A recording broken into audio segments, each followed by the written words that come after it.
चलो हेडिंग डालो फिर एप्लीकेशन ऑफ इलेक्ट्रोकेमिकल थ्योरी वो करके देखते हैं। काइनेटिक्स से शुरू करते हैं क्या? मैं तो मॉड्यूल लेके आया था, कुछ क्वेश्चन कर लेते हैं, फिर सिलेबस नहीं होगा।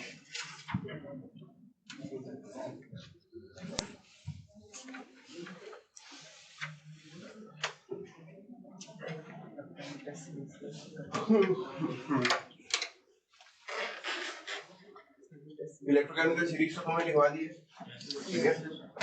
क्या क्या है? लिखबस नामकरण मंजन करते हैं सड़कों अच्छा, वो तो अब देख लेना तुम्हें कैसे करना है, ठीक है? वो काफी उसमें सारे एलिमेंट है, मतलब इतने उसमें भी नहीं है एनसीईआरटी में भी। सर आपने क्वेश्चंस देखे थे? हाँ, उसका एक देखा था मैंने भी 35 वाला, वो तो गलत है। उसमें n फैक्टर से जो मतलब अपना i की वैल्यू क्यों नहीं लगाई हमने चाहिए थी, वो लगनी चाहिए, तो डिवाइड बाय 2 होगा आंसर उसका। है ये आ जाएगा, तो वही आ जाएगा। ये कौन सी ये चीज इलेक्ट्रिकल बाकी फिर मैं इधर हो गया था, देख लूंगा फिर आज खत्म चला जाता है। उसमें ठीक करवाने हैं क्या? उसमें ठीक कराने पड़ते हैं। अच्छा, ठीक कराने पड़ते हैं, करवा दूंगा, आज ही करवा दूंगा। ये तो चले जाए, मतलब नंबर नहीं मिलेगा इसमें है। ये सारा नहीं अभी चलो एप्लीकेशन लिखो। हाँ यही सेम ही है, एप्लीकेशन लिखो।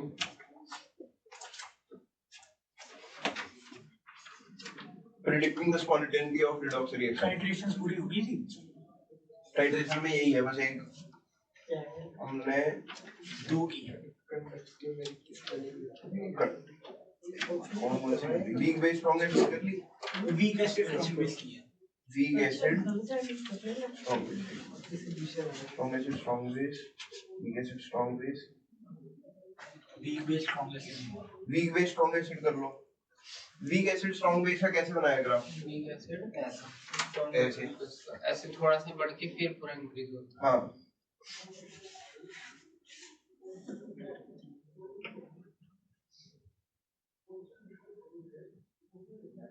वीक बेस भी स्ट्रांग एसिड लिख लो। एग्जांपल क्या होगा? Weak base strong acid NH4OH plus HCl, है ना?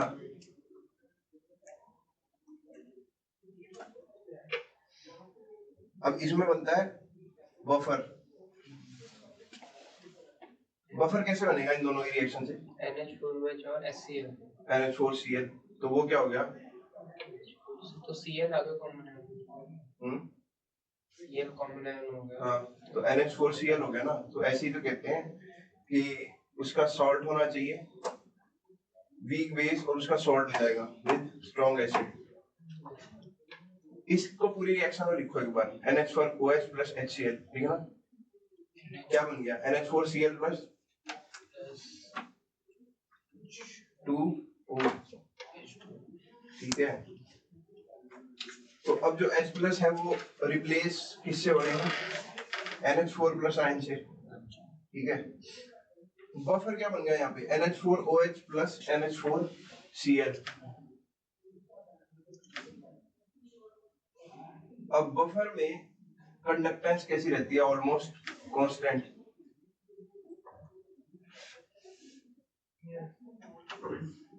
अब HCl था जब, तो HCl खुद कंडक्ट कर सकता था इलेक्ट्रिसिटी, उसमें हमने क्या डालना शुरू कर दिया? बेस। तो अब इनिशियली क्या होने लग जाएगा? कम होगी, डिक्रीज हो जाएगी। फिर एक ऐसा इक्विलिब्रियम पॉइंट बनेगा जिसमें बफर भी बन जाएगा और मतलब NH4Cl भी हो जाएगा और NH4OH भी होगा, तो बफर होगा। तो कुछ भी pH चेंज से कंडक्टेंस कुछ भी चेंज नहीं होने वाली। तो ये जैसे वहां पे ऐसे इंक्रीज हो गया ऐसे होता था, ये पहले डिक्रीज होगा और फिर constant.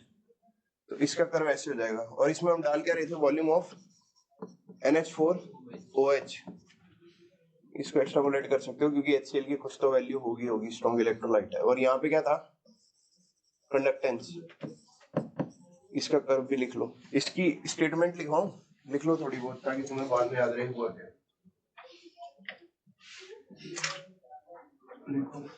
In the titration of SA with WB, ये तो पता लग गया ना, strong acid with weak base. In the titration of SA with WB, Titration of strong acid with WB. Initially, when the cases, then buffer is formed. Reason लिख लो। In the titration of SA with WB after equilibrium point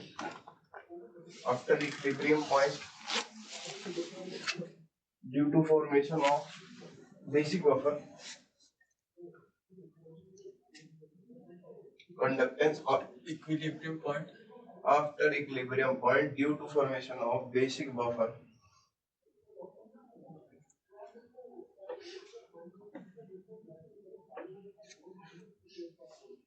conductance almost remains constant.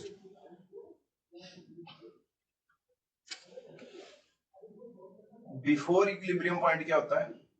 Before equilibrium point H plus ion की concentration decrease because being replaced by NH4 plus. और वो weak है तो बस लिख लो before equilibrium point H plus decrease, बस बात खत्म।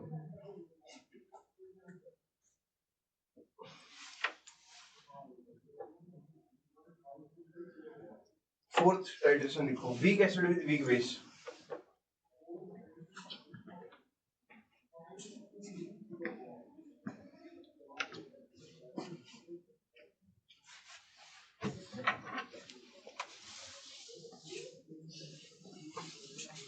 ये strong acid plus weak base था। अब क्या लिखना है? वीक एसिड प्लस, ये फोर्थ होगी ना मेरे हिसाब से। तो इसमें क्या होगा सोचो, मतलब अब जल्दी जल्दी सोचा करो। जैसे NH4OH प्लस एसिटिक एसिड कर दिया तो क्या बन जाएगा? Ammonium acetate CH3COO NH4 plus. Salt यही बनेगा ना इसका? Yes, sir. ये कुछ और बनेगा? यही बनेगा। यही बनेगा CH3COO NH4 प्लस। इसमें बोलेंगे क्या? अमोनियम एसिटेट, अमोनियम एसिटेट ही बोलेंगे ना।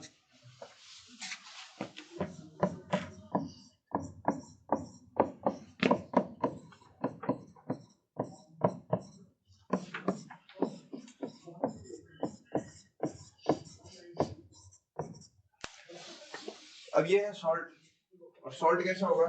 ये कर जाएगा, मतलब कंडक्ट करेगा। ये वीक इलेक्ट्रोलाइट्स हो जाते हैं ना जितने, मोस्टली सॉल्ट्स कैसे होते हैं? Weak electrolytes. स्ट्रॉन्ग होते हैं। तुम्हें मैं कुछ भी कहता हूँ तो हाँ में ऐसे हाँ में लगता है ना। NaCl सॉल्ट तो लगभग सारे ही डिसोसिएट करते हैं, ठीक है। ये स्ट्रॉन्ग इलेक्ट्रोलाइट हो जाता है। थोड़ा अपना दिमाग लगाएगा तो मैं खेल जाता हूँ, फिर तुम ऐसा करूँगी हाँ बता देते हो। जब स्ट्रॉन्ग इलेक्ट्रोलाइट होगा तो कंडक्ट भी करेगा, ठीक है। ये भी स्ट्रॉन्ग है। कौन सा? ये भी स्ट्रॉन्ग इलेक्ट्रोलाइट है। इसको तोड़ेंगे तो सी एसिटेट आयन और अमोनियम आयन में वो कर जाएगा। अब होगा कि जैसे जैसे ये बनता रहेगा वैसे वैसे कंडक्टेंस बढ़ती रहेगी, क्योंकि हमारे पास इन सॉल्यूशन क्या मिल रहा है? Strong electrolyte. लेकिन फिर एक इक्विलिब्रियम पॉइंट आ जाएगा जिसमें क्या हो जाएगा? सॉल्ट प्लस बेस हो जाएगा, वीक बेस प्लस सॉल्ट। अब हमारी अगर डेफिनेशन देखोगे तो उसमें क्या बोलते हैं? Weak base plus salt with strong acid. हालांकि ये स्ट्रॉन्ग एसिड नहीं है, पर ये दोनों फिर भी मिलके बना देंगे बफर। तो एक पॉइंट के बाद पहले बढ़ती रहेगी, इक्विलिब्रियम पॉइंट आएगा, उसके बाद कांस्टेंट। लिखो मिक्स बफर कहते हैं इनको, मिक्स्ड बफर।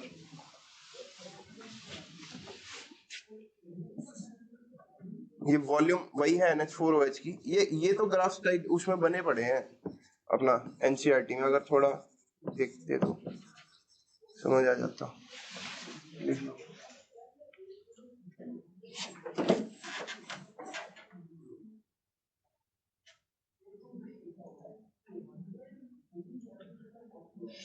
ठीक है, Yes, sir. चलो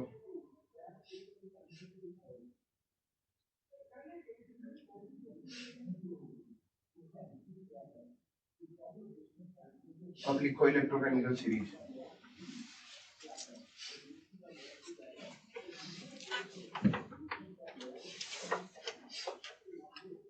Make it buffer. Hmm, Make it buffer.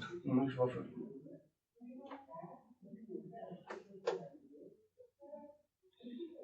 And mature.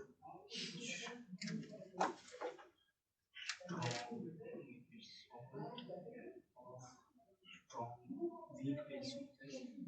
Buffer आते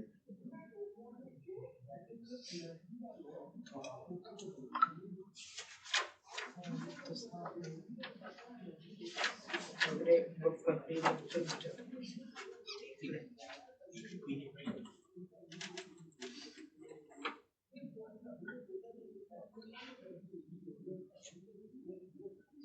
एप्लीकेशन लिखो, predicting spontaneity of redox reaction, electrochemical series की। पॉजिटिव वैल्यू अगर आ रही है ई सेल की तो रिएक्शन कैसी है? स्पॉन्टेनियस। ई सेल जब तुम्हारा पॉजिटिव आ गया तो डेल्टा जी नेगेटिव हो जाएगा, और अगर नेगेटिव वैल्यू ई सेल आई तो रिएक्शन पॉसिबल नहीं है, तो नॉन स्पॉन्टेनियस। लिख लो इसको अपनी लैंग्वेज में जैसे जैसे लिखो। Application of electrochemical series. Aniket, electrochemical series पता है क्या होती है? क्या होता है? मतलब सर अभी मैंने पूरा नहीं किया, उससे सीरीज मैंने देखी है एक बार जस्ट। जैसे इसमें पोटेशियम था, समथिंग नहीं, सारे ही आते हैं। हाँ जी। उसके बाद से जो ऊपर है उसका क्या काम है, जो नीचे है उसका क्या काम है, बीच में कौन है वो बताओ, बात खत्म, समझ जाऊंगा। नहीं किया। चलो पढ़ लेना फिर उसको। हो गया? सर पॉजिटिव पे क्या था? स्पॉन्टेनियस। पॉजिटिव ई सेल आया तो स्पॉन्टेनियस, नेगेटिव ई सेल आया तो नॉन स्पॉन्टेनियस रिएक्शन। ये बोर्ड में भी आता है। Yes sir. मतलब ये तो हमारी बार गया था बोर्ड में। दूसरा इसका जो है एप्लीकेशन वो है रिप्लेसमेंट टेंडेंसी। अभी मैं तुम्हारा मॉड्यूल लेके आया था, इसमें रिप्लेसमेंट टेंडेंसी क्वेश्चन थे, तो चलो मॉड्यूल तो देख लेंगे बाद में, पहले करते हैं ये रिप्लेसमेंट टेंडेंसी। जिन मेटल्स का रिडक्शन पोटेंशियल कम है वो अपने से ज्यादा रिडक्शन पोटेंशियल वाले को ऑक्सीडाइज कर देंगे। हाँ, ऑक्सीडाइज कर देंगे, या क्या कह देंगे हम उसको, रिप्लेस करवा सकते हैं। और डिस्प्लेसमेंट रिएक्शन वाले। हाँ, ये डिस्प्लेसमेंट ही होती है ना, ये ऊपर वाला जो है इलेक्ट्रोकेमिकल सीरीज में वो कर देता है। ये तो की हुई है, हाँ, ये कर ही रखा है। तो लिख लो, in electrochemical series metals having lower reduction potential, क्योंकि खुद सिंपल सी बात है, उसका रिडक्शन पोटेंशियल होगा तो वो खुद क्या करना चाहेगा? ऑक्सीडेशन में जाना चाहेगा। जो खुद ऑक्सीडेशन में जाएगा मतलब वो दूसरे का काउंटर आयन ले लेगा और उसको रिड्यूस करवा के अलग कर देगा। ऐसा ही मेटलर्जी में भी होता है, प्यूरिफिकेशन में। रिड्यूस करवा के अलग करें, ऑक्सीडाइज करवा के नहीं अलग करते होते थे। मैंने एक लाइन लिखवाई, हैविंग लो रिडक्शन पोटेंशियल। अगर लो रिडक्शन पोटेंशियल है तो उसका ऑक्सीडेशन पोटेंशियल हाई है, यही मतलब बनता है। अगर ऑक्सीडेशन पोटेंशियल हाई है तो खुद ऑक्सीडेशन में जाएगा, दूसरों को रिड्यूस करवाएगा। तो जब दूसरों को रिड्यूस करवाएंगे, जैसे सुनो मेरी बात, नहीं ZnSO4 है, ऐसे लिखो, Zn लिखो, ये तो डबल डिस्प्लेसमेंट हो जाएगी। जिंक है प्लस CuSO4 है, ये करवा देगा इसको डिस्प्लेस, करवा देगा ना, ऑब्वियस बात है। हाँ, अब ये ZnSO4 बन गया, साथ में कॉपर बन गया। अब हाँ, Zn खुद तो ऑक्सीडाइज हुआ है, लेकिन इसने CuSO4 में से अब इसका रिडक्शन करवा के क्या डिपॉजिट करवा दिया? कॉपर। तो डिस्प्लेस होगा ही तभी जब इस मेटल का ऑक्सीडेशन पोटेंशियल हाई होगा, या मैं कहूँ रिडक्शन पोटेंशियल लो होगा।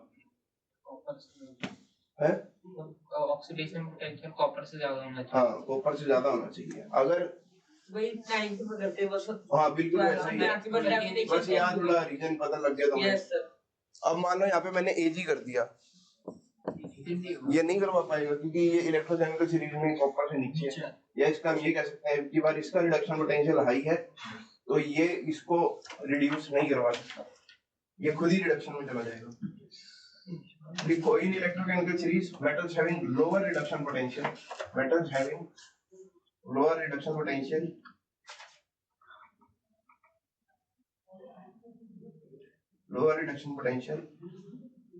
can displace another metal,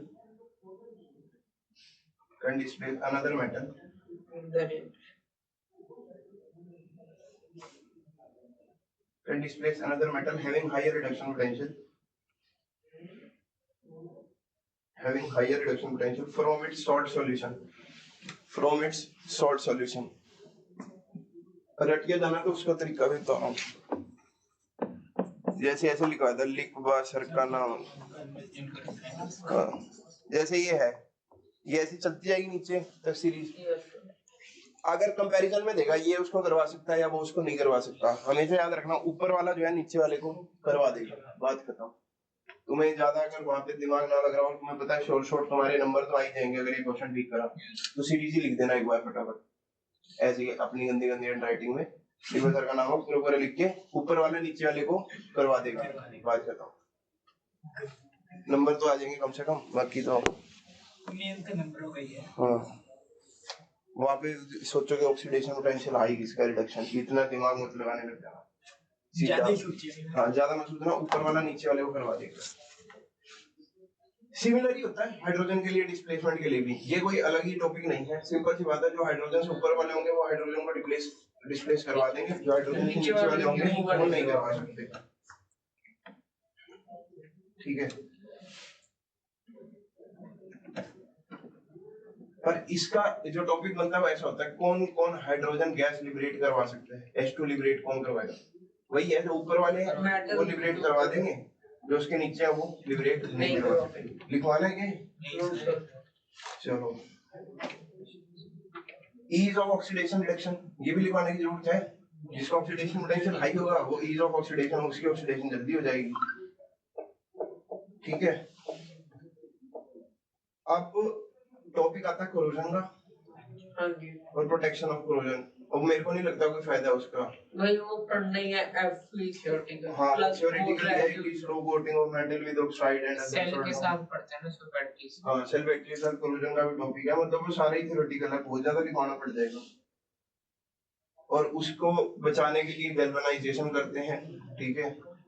तो इसमें भी it is a process of depositing a thin layer of other metal like zinc from iron surface, ताकि आयरन हो ही ना तो हम सरफेस पे जिंक लगा दें तो गैल्वेनाइज हो गया वो, अब वहां पे रस्ट लगेगा नहीं। तो ये चीजें जो है वो थोड़ा बहुत लास्ट के 1-2 पेज एनसीईआरटी के पढ़ लेना, ठीक है। और ये तभी पढ़ना जब है 9th में, तुम अभी वाला तो याद रखो, 9th में तो छोड़ दो, 9th में छोड़ दो। अरे जो हाथ में है वो पकड़ो पहले, मतलब अभी वाला जो याद करो जो बिल्कुल रिसेंट है। 9th वाला तक गया नहीं, मतलब मैं चलो पढ़ा हूं, हाँ होता है 9th में, ठीक है। यहाँ से हो जाएगा खत्म। देखिए एडवांस में कुछ वो है मेटल इनसॉल्युबल सॉल्ट इलेक्ट्रो, ठीक है, वो उसी में ही कर लेंगे जब तुम्हारा जेई मेंस का हो जाएगा क्लियर। मेंस में होता है पर रेयर चांस होता है कि वो डाल दें। क्वेश्चन उठा के तरीका बता दूंगा कैसे करना है, ठीक है। क्या करें यार, कुछ बचा है? बस 1-2 क्वेश्चन करवा दो जो टाइप मतलब आपके होते हैं मॉड्यूल में। शुरू के क्वेश्चन कुछ इजी है, एक आध जो थोड़ा मेरे को लगा वो अच्छा क्वेश्चन लगा, एक बार ही बताता हूँ। वही सब मतलब 2-4 जो आपको अच्छे लगते होते क्वेश्चन अलग से वो करवा दीजिएगा। अरे अच्छे सारे आसान है, तुम सारे कर लोगे। भाई आपके पास बैठे हो, मैं तो खुद से डाउट लेते जा रहा हूं। फ्री हो सर 6-7 क्वेश्चन है सॉल्यूशन सर को भी डाउट नोट्स बुक कर दूसरी है। और सर जब आप बुक पढ़ रहे थे उसको कोई डाउट हो तो पूछ लेना फ्रेंच। हाँ वो तो है ही है। आज फ्रेंच फ्री है। तुम्हारे मॉड्यूल कर रहे हो क्या तुम? मॉड्यूल में लंच ब्रेक के बाद पूछना अभी, ठीक है? हाँ 3 के बाद चलो खींचना पड़ेगा पहले एक लो आज खत्म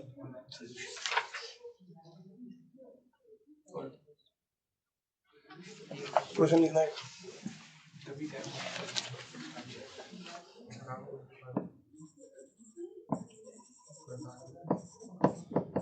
the reduction potential of question number बता देना अरे तुम करो तो सही from hydrogen electrode अच्छा ये हुआ है क्या तो ये वाले दिन मॉड्यूल में कराया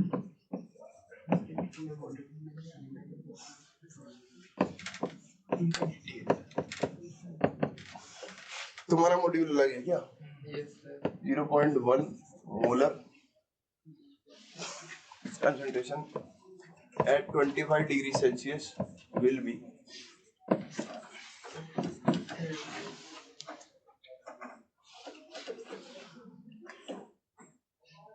बताओ ये तो कैलकुलेट कर लोगे direction potential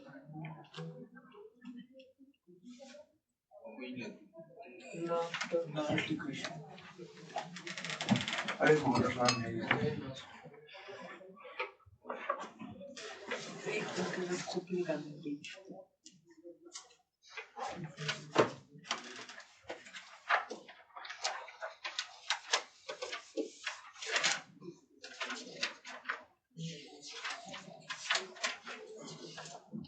equal to 0 minus 0.059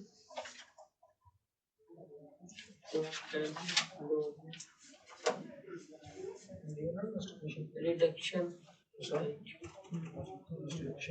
2h plus 2 plus h2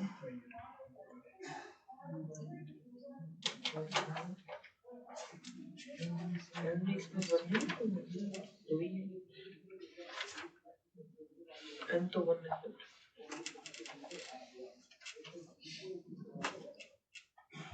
h2 का 1.1 का whole square minus 0.059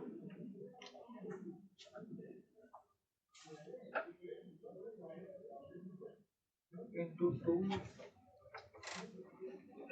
59 multiplied to and इसका बनी होता है then 0 माइनस में 0.118 गलत है जो गलत है ये क्या लास्ट इक्वेशन ही लगनी है प्रेशर क्या होगा प्रेशर ये प्रेशर तो वन ही है 10 to the power 5 हो जाएगा अच्छा पास्कल पास्कल लेते होते थे यार पास्कल ये प्रेशर कितने एटीएम में दिया ना उसको पास्कल बनाया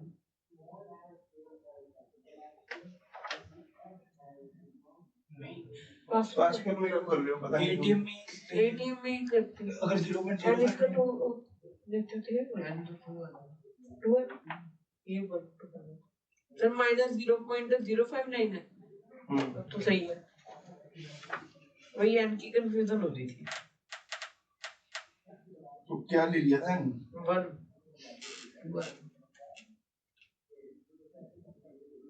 वही 2h positive plus 2 electron 2 electron लेगा ना H2 Yes, sir. लगे भी तो ये तो जमा ही था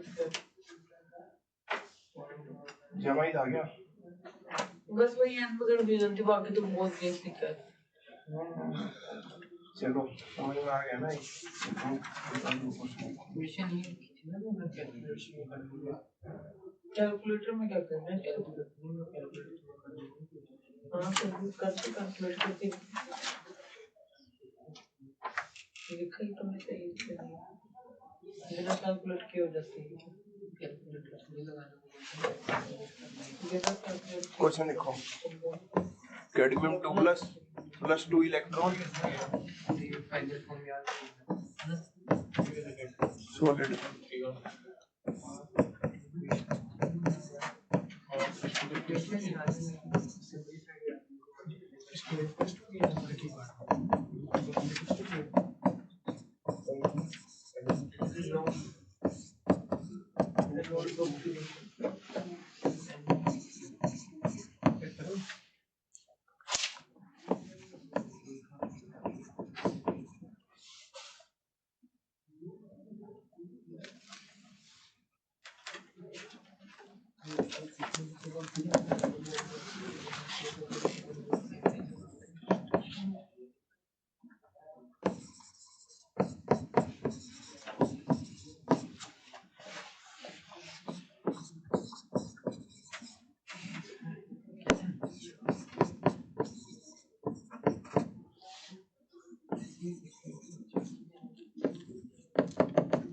लिखो क्वेश्चन करो ये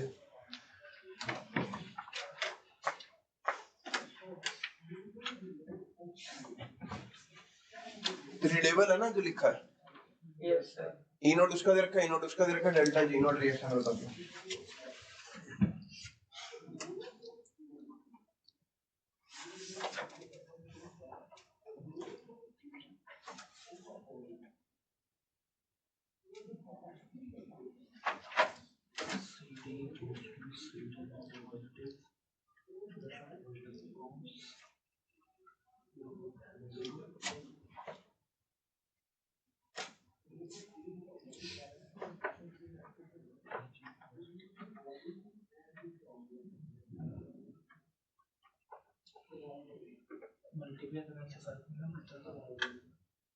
पूछ ले सर से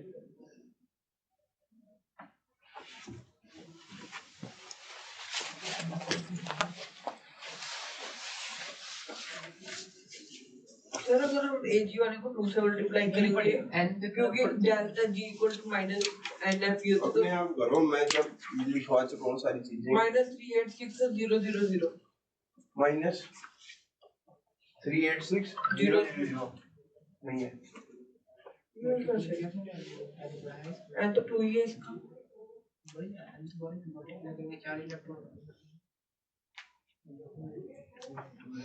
करो हम क्या इस सेकंड आसान सा क्वेश्चन है यार ये वो चलना।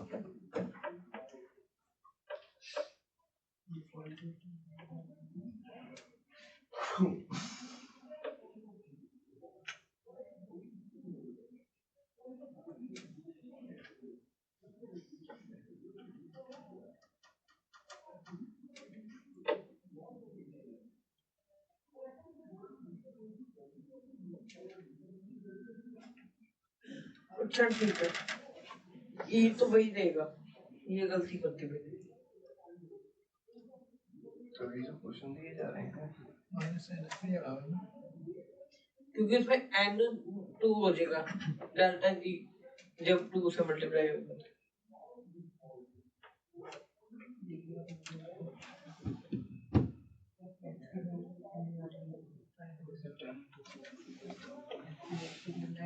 नौ 6,500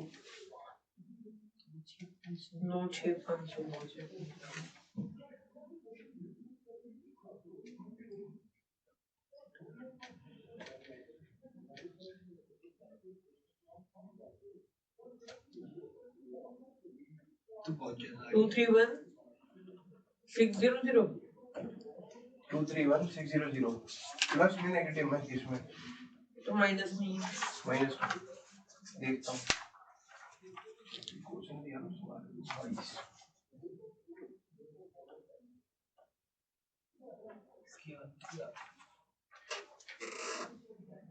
माइनस में 231,600 -2.4 है ठीक है इतनी है हाँ इतना ही है ना मेरे इतनी है मैं पूछूंगी ठीक है यही है तो ठीक है। अब जिस लाइन में तुमने बोला है एफ में मेरे को मैं कैसे 96,500 में कैसे मल्टीप्लाई कर सकता हूँ? नहीं आप मल्टीप्लाई कर रहे थे मेरे को उधर कुछ और वर्णन 58 को इतनी वो किलो जूल में पूछा वो बाकी तुम्हारा आंसर ठीक है। तो इसको किलो जूल में कन्वर्ट कर दो उल्टी के ऊपर। Minus 231.6 kilo. हाँ ये यही आंसर आया होगा, ठीक है। एफ क्या बड़ा 96500 9650 एफ की एक ही वैल्यू रहती है पूरी जिंदगी में, फिक्स लिखो। तो इसमें एक चीज ध्यान रखना, पहले ई को वो डबल मत कर देना। ई नोट जो एक्सटेंसिव नहीं है वो इंटेंसिव है, लेकिन डेल्टा जी के फॉर्मूला में minus n F E naught लग रहा है और उसके एन में दो है ही ऑलरेडी, वो करना पड़ेगा तुम्हें। तो इसको 0.8 into 2 1.6 और ये तो दो से है ही है, तो 0.4 into 2 2.4 होगा। हाँ 1.6 और 0.8 ये 16 और 8 24 2.4 है। तो वो वैसे तो इकट्ठे कर दिया था ई नॉट से निकाल। हाँ वो वैसे निकाल के करो, तुम वैसे निकाल के कर लो। अच्छा तुम वैसे निकालते हो क्या, पहले ई नोट निकालते हो फिर एनएफ ई नोट करते हो? ठीक है, मैं ऐसे करता हूँ, पहले डेल्टा जी इस रिएक्शन का निकाल लिया, डेल्टा जी उस रिएक्शन का निकाल लिया, दोनों ऐड कर दिया, क्योंकि वो बेसिक कांसेप्ट वही है कि डेल्टा जी एडिटिव है, जी नोट एडिटिव नहीं है। अब तुमने आंसर ठीक निकाल दिया बस, ठीक है। एक क्वेश्चन और लिख लो, खत्म करते हैं। Which of the following represents the reduction potential, लिखो क्वेश्चन लिखो। Which of the following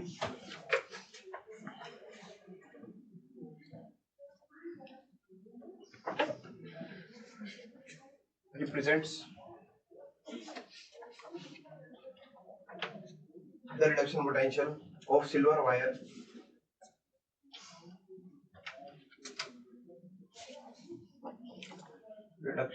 reduction potential of silver wire dipped into 0.1 molar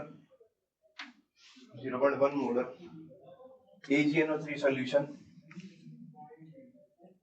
at 25 degree Celsius, at 25 degree Celsius. A option दे रखा था silver wire dipped in AgNO3 solution 0.1 molar AgNO3 solution 0.1 at 25 degree Celsius. B दे रखा है,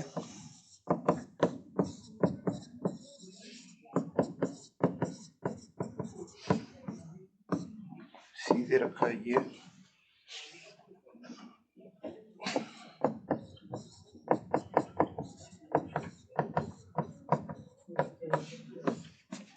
D option दे रखा है,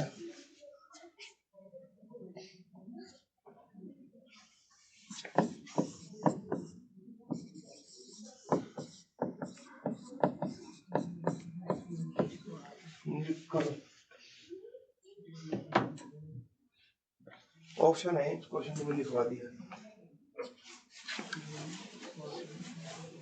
2 के 3 लिखा। बुक में ऐसे ही बना हुआ है, मेरे हिसाब से मल्टीप्लाई बाय 3 लिखा है। जब तुम्हारा मॉड्यूल है तो हो सकता है क्यूब लिखा हो, और ये ऐसे लिखा हो, ट्राइजिडीज लिख दिया मैंने। सिल्वर वायर वायर भी सिल्वर है। सर ये मेटल इनसॉल्युबिलिटी का वो नहीं है क्वेश्चन? मेटल सॉल्ट इनसॉल्युबिलिटी भी तो सेम मेटल का है, metal metal salt electrode. Metal salt electrode या इनसॉल्युबल सॉल्ट का है, AgNO3 सॉल्युबल ही है।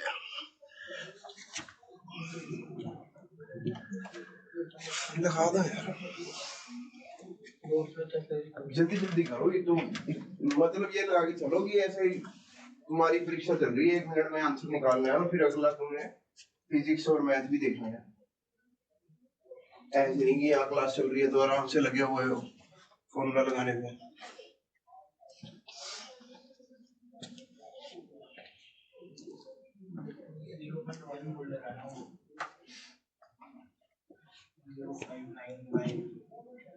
क्या होगा इसका?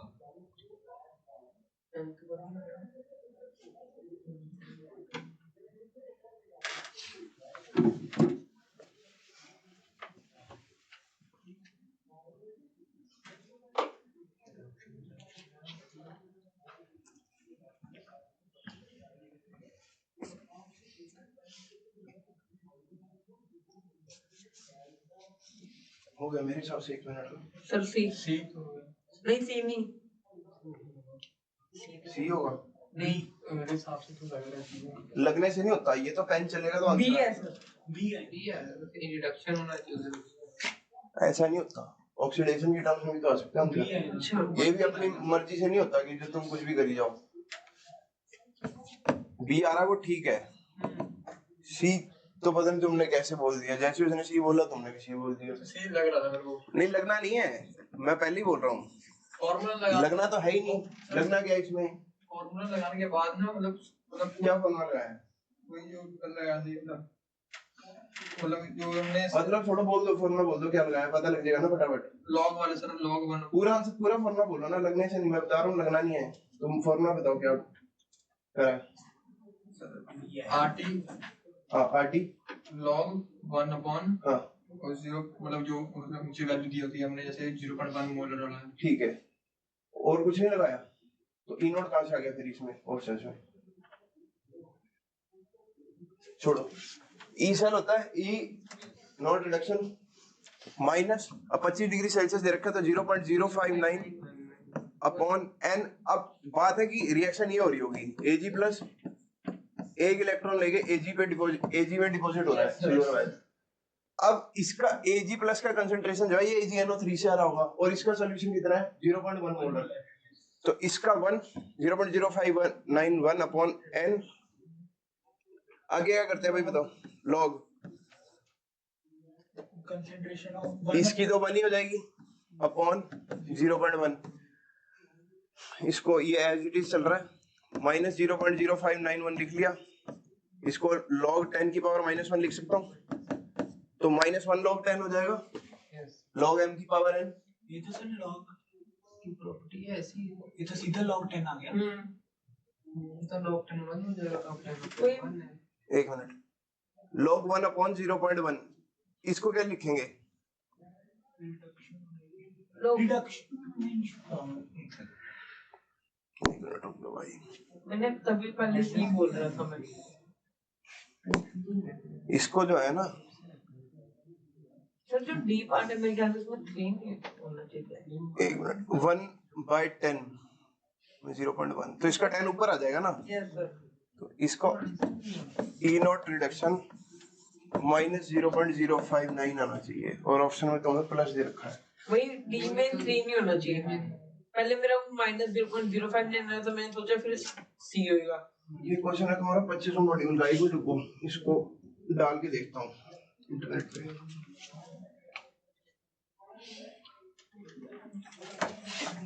इसको देखा था सिर्फ ऑक्सीडेशन छोड़ दिया। ऑक्सीडेशन वाले में शायद हो जाएगा। नहीं ऑक्सीडेशन तो नहीं है। ऐसे नहीं होता, वैसे कुछ भी लगा दिया। डी में 3 नहीं आना चाहिए। हाँ तो भाई ये देख लो, हम सही कर रहे हैं, तुम्हारे मॉड्यूल में गलत लगाओ। ऑप्शन यही है इनोड रिडक्शन मेरा भी सर यही हो रहा है। आना तो यही था। आंसर यही है इनोड माइनस रिडक्शन 0.0। मैं साइन कर लूंगा। ठीक है, तो मॉड्यूल में वो प्रिंट गलत हो रखा है। तो अब यही बात है, अब देखो कोई भी आंसर नहीं था तो तुक्के वाली गेम नहीं है, तुम्हें पता होना चाहिए तरीका क्या है। ठीक है भाई,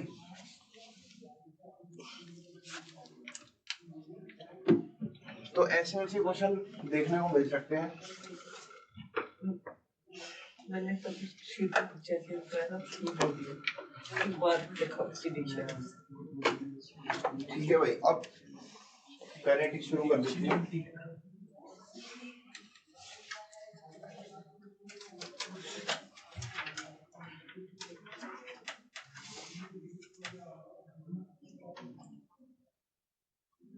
केमिकल काइनेटिक्स स्टडी डालो, काइनेटिक्स तो है ना सिलेबस में पूरे।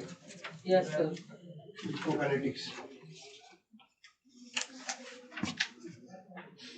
इसको सेव करो।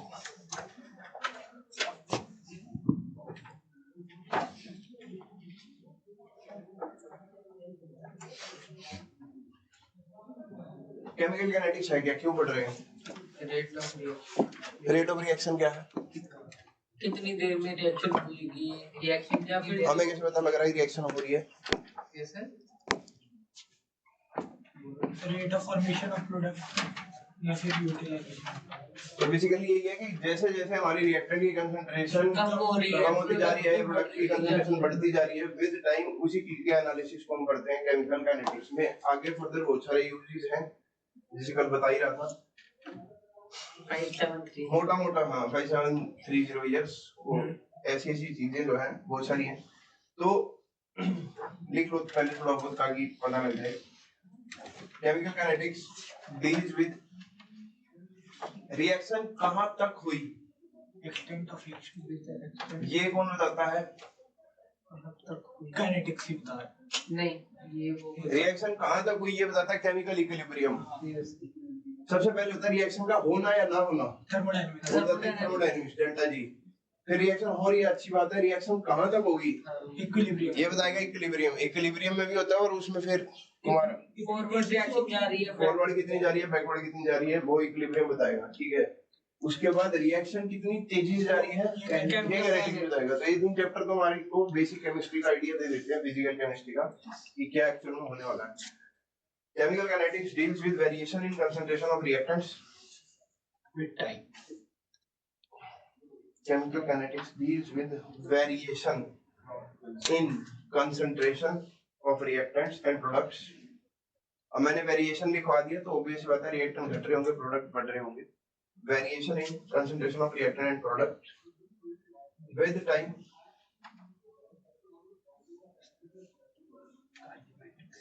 Rate of reaction comma rate of reaction,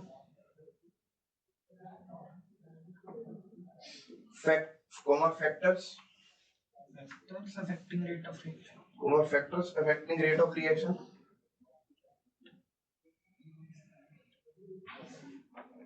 order of reaction and order and molecularity of reaction, order and molecularity of reaction and mechanism of the reaction। खत्म। Mechanism भी इसी से पता है। मैकेनिज्म भी पता चलता है केमिकल काइनेटिक्स से। जब इसमें एक्टिवेटेड कॉम्प्लेक्स थ्योरी या कोलिजन थ्योरी पढ़ोगे तो वहां पे देखोगे ट्रांजिशन स्टेट का कर्व बनाते हैं। तो बेसिकली ये पता लग रहा है ना, ये इस ट्रांजिशन स्टेट से जा रहा है, उस ट्रांजिशन स्टेट से जा रहा है, तो ये मैकेनिज्म ही है। तो इसीलिए बोलते भी हैं this is thermodynamically favoured product, this is kinetically favoured product. तो इस काइनेटिकली फेवर्ड प्रोडक्ट में बता कौन रहा होगा, काइनेटिक्स ही बता रही होगी। Yes sir.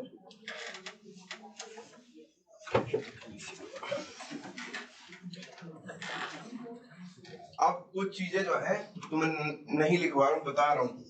जैसे कोई डेफिनेशन है इंस्टेंटेनियस रिएक्शन जो बहुत जल्दी हो गई, उसमें भी हम रेट नहीं निकाल सकते और उसका रेट लिख जरूर सकते हैं, dx/dt के टर्म्स में लिख लेंगे, डेल्टा में नहीं लिख सकते, डी लगाना पड़ेगा वहां पे। वही डेरिवेटिव। हाँ डेरिवेटिव लेके। फिर होती है वेरी स्लो रिएक्शन जो बहुत ही स्लो हो रही है, डेल्टा। उसमें भी हम चेंज तो निकाल सकते हैं लेकिन उसको भी केमिकल काइनेटिक्स में डील जनरली नहीं करते। हम किन रिएक्शन में करते हैं, मॉडरेट वाली, जिनकी स्पीड ना तो बहुत तेज है ना बहुत कम है। तो स्टार्ट में सीधा लिख दो, we prefer study of moderate reaction in chemical kinetics. Sir इससे जला लो खोल चलो ये चल नहीं रहा। रिमोट से चल रहा है। अरे वो चला दो, प्रतीक को गोदी उठा लो। जोड़ नहीं पड़ेगी। प्रतीक चला लो। बोला तो नहीं वाली प्रतीक। We prefer study of moderate reaction in chemical kinetics.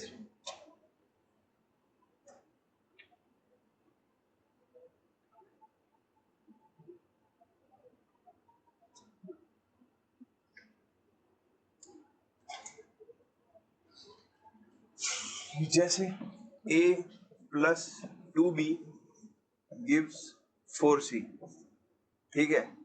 ऐसे कोई भी रिएक्शन दे रखी होगी तुम्हें, यस सर। हम यहाँ पे ROD निकाल सकते हैं। ये रेट ऑफ डिसअपियरेंस है, ये किसके लिए होगा, फॉर रिएक्टेंट्स के लिए, रिएक्टेंट डिसअपियर हो रहे होंगे।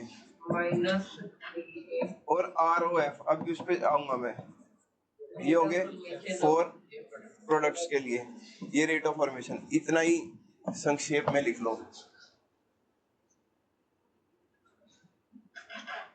ये तो पता लग रहा ना, rate of disappearance, rate of formation, या इसको रेट ऑफ अपीयरेंस भी बोल देते हैं कभी कभी।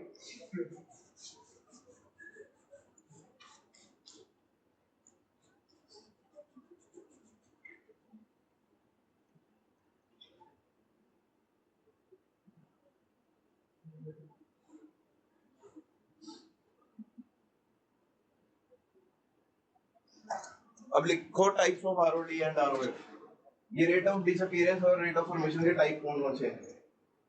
एक तो हम इसको इंस्टेंटेनियस टर्म में बता सकते हैं, इंस्टेंटेनियस रेट ऑफ डिसअपीयरेंस या एवरेज रेट ऑफ, ठीक है। तो types of ROD slash ROF, types of ROD slash आरओएफ।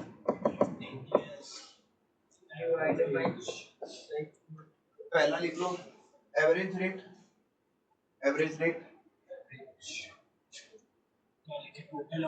Defined by macroscopic time interval. Time interval बहुत ज्यादा रहेगा, मैक्रोस्कोपिक टाइम इंटरवल। जैसे तुमसे पूछ लिया 10 मिनट में रिएक्शन कितना चेंज आया है, तो इसमें क्या होगा, इंस्टेंटेनियस में जस्ट 1 सेकंड में क्या चेंज आ रहा है, हाँ इस सेकंड में क्या हो रहा है वो चीज होता है। एवरेज रेट में लिखो defined by macroscopic time interval.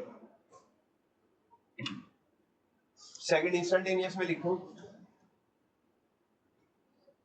Defined by microscopic time interval.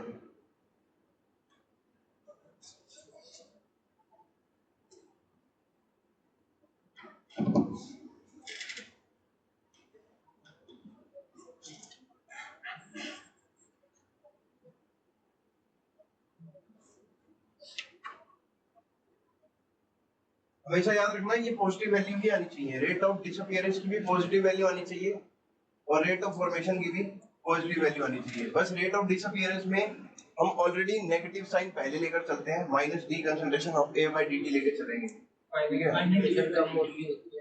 हाँ तो minus minus at the end plus ही हो जाएगा।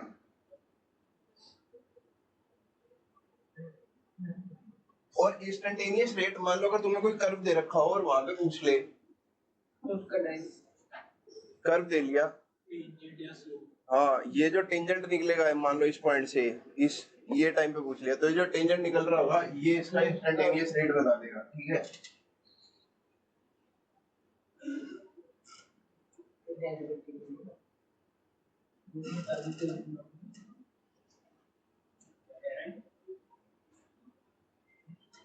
अगर मैं तुम्हें इस रिएक्शन में पूछ लूं कुछ चीजें अब जो है कंफ्यूजन वाली, वो मैं पूछने जा रहा हूँ। अगर मैं पूछ लूं रेट ऑफ डिसअपीयरेंस ऑफ, अगर तुम्हें क्वेश्चन में आया रेट ऑफ डिसअपीयरेंस ऑफ ए, बताओ क्या एक्सप्रेशन क्या होगा इसका, DA by d T, DA by d T होगा, गलत। रेट ऑफ डिसअपीयरेंस तो नेगेटिव की टर्म में ही आएगा ना, जब हम बाहर नेगेटिव लगाते थे तो वो एट द एंड पॉजिटिव हो जाता था है? तो वो तो तुम्हें कर्व देख के पता चलेगा। मान लो यहाँ पे वैल्यूज दे रखी है, वैसे तो रेट ऑफ डिसअपीयरेंस में नेगेटिव तुम्हें लगाना ही पड़ेगा ना। अगर क्वेश्चन में तुम्हें देगा ये कंसंट्रेशन चेंज के टर्म्स में, अगर तुम्हें ऐसे दे रहा है कि rate of disappearance of A is 5 मोल पर लीटर पर सेकंड, तो वो ठीक है, वहां पे तुम वहां पे फिर उसको माइनस नहीं यूज कर सकते क्योंकि रेट की वैल्यू पॉजिटिव आनी चाहिए, ये तुम्हें पता होना चाहिए, ठीक है। Rate of disappearance of B बताओ, क्या बताओगे? Minus dv upon 2 dt। बस यही गलत हो गया काम, नहीं 2 नहीं है, 2 आएगा ही नहीं, बात तो यही है। रेट ऑफ रिएक्शन में आएगा, हाँ वो रेट ऑफ रिएक्शन में आएगा। मेरे को यही चीज, ये टॉपिक कराने का यही इंपॉर्टेंट था क्योंकि इसमें हमें भी दिक्कत होती, तुम्हें भी होगी। Rate of disappearance of B पूछ लिया तो कई बच्चे ऐसे कर देते हैं -1/2 d concentration of B by dt, ये गलत है। ये रेट ऑफ द रिएक्शन के फॉर्मूला में डलेगा, जो स्टोइकियोमेट्रिक कोएफिशिएंट आता है वो रेट ऑफ द रिएक्शन के फॉर्मूला में पड़ता है, ना कि वो तो सिंपल पूछ रहा है rate of disappearance of B, तो minus d concentration of B by dt आएगा, वही होगा सिर्फ रेट, ठीक है। तो ये गलत है, ये वाला जो एक्सप्रेशन है, ये चीज नोट करके लिखो।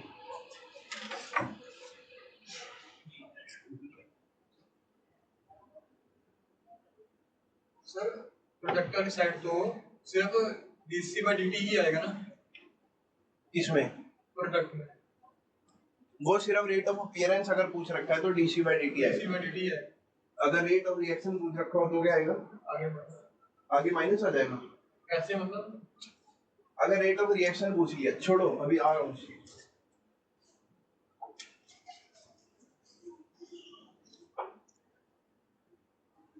अगर रेट ऑफ फॉर्मेशन पूछ लिया ऑफ सी, उसका सिंपल सा मतलब है वो, हाँ, वो d concentration of C by d t पूछ रहा है कि सी कितना चेंज हो रहा है विद रिस्पेक्ट टू टाइम। ये बहुत सिंपल सी चीज है मैथमेटिकली। और क्योंकि हमें स्कूल में डायरेक्ट वहीं से शुरू करवाया जाता है रेट ऑफ रिएक्शन से, तो हमें ये कंफ्यूजन रहती है कि स्टोइकियोमेट्रिक कोएफिशिएंट से डिवाइड कर ही दे, तो वहां दिक्कत आएगी।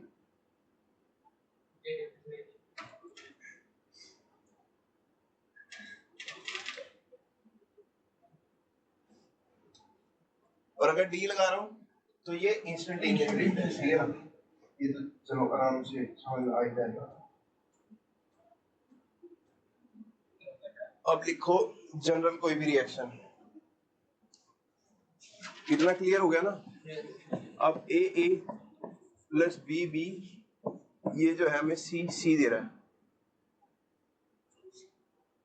अब एवरेज रेट ऑफ रिएक्शन पूछता हूं मैं, एवरेज आर ओ आर। अब मैंने आर ओ डी या आर ओ एफ में बात ही नहीं करी, रेट ऑफ डिसअपीयरेंस इंफॉर्मेशन नहीं कर रहा। तो इसका एवरेज रेट कैसे लिखा जाएगा? Minus 1 by A delta concentration of A delta t is equal to minus 1 by B delta concentration of B by is equal to plus 1 by C delta concentration of C by delta t. ये लिख लो जिससे कि सब clear हो।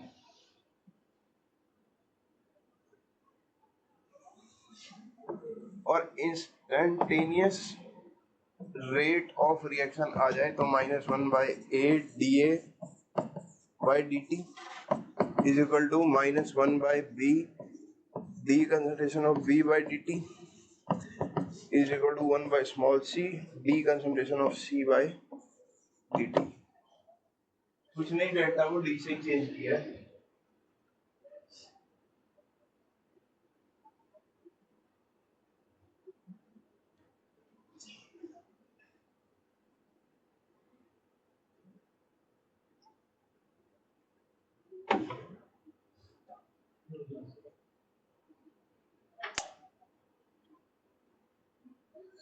तो इससे हम ये भी लिख सकते हैं कि rate of reaction is equal to rate of disappearance of A divided by उसका स्टोइकियोमेट्रिक कोएफिशिएंट। क्योंकि ये जो टर्म थी ये आरओडी था ए का, उसको अगर ए से डिवाइड कर देंगे rate of reaction. Similarly ROD of B by उसका स्टोइकियोमेट्रिक कोएफिशिएंट या ROF of C by उसका stoichiometric coefficient only for homogeneous reaction. Homogeneous जिसमें सारी एक फेज में दिया हो, हालांकि जनरली एक ही फेज में दिए जाते हैं। ये लाइन ही अपने आप में थोड़ी सी एडवांस है, क्योंकि जो सॉलिड स्टेट में जो भी रिएक्टेंट या प्रोडक्ट होगा उसको तो हम लेके चलते ही नहीं है। इसका भी एक रीजन होता है, वो नहीं पता होता, बस यूनिटी ले लिया। क्यों ले लिया? कांस्टेंट होता है ऐसा भाई कोलिजन थ्योरी में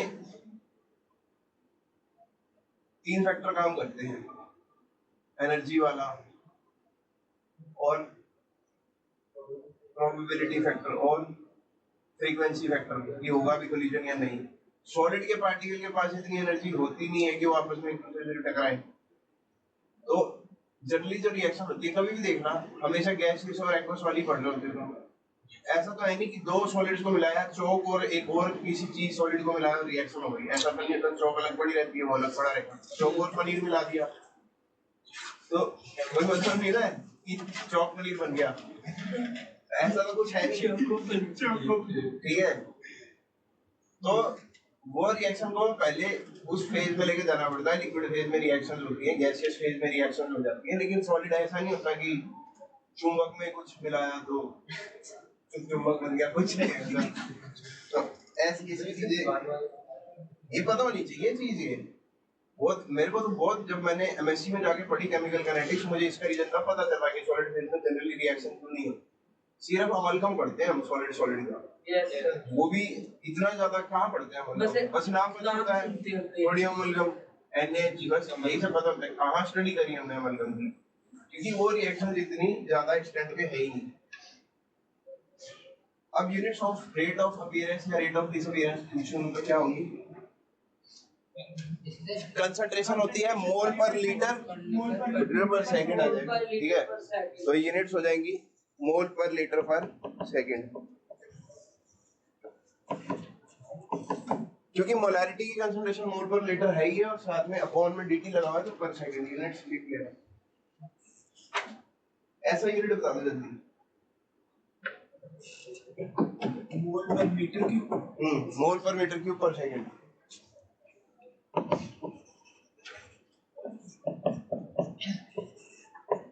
ओ भाई ये याद भी रख लेना, कहीं वहां ऐसा ही यूनिट पूछ ले तो मोल पर लीटर पर सेकंड भेज दो। ये ऐसा यूनिट है मोल per metre cube per second.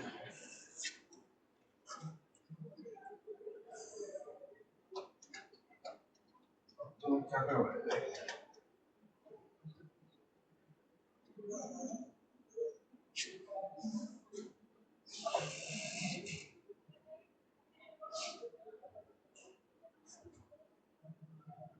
Rate law के बारे में लिखते हैं कुछ, लिखो rate law.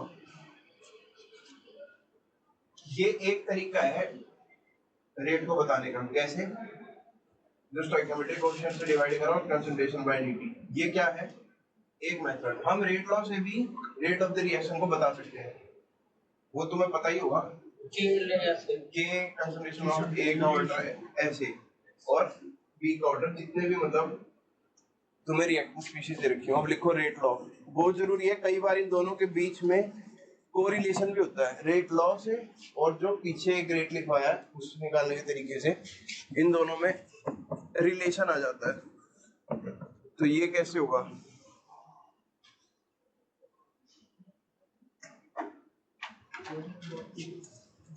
Rate of reaction क्या लिखूं? एक्सप्रेशन बताना। अरे वो तो हो गया, गलत। के A to the power A लिखूंगा तो मास एक्शन बन गया, लॉ ऑफ मास एक्शन। हमें एक्चुअल में पता ही नहीं है कि A के उतने स्टोइकियोमेट्री रिएक्ट कर भी रही है या नहीं कर रही है। तो A की पावर x होगा और B की पावर y होगा। और ये x और y क्या है? Order of the reaction with respect to A। y क्या है? Order with respect to B।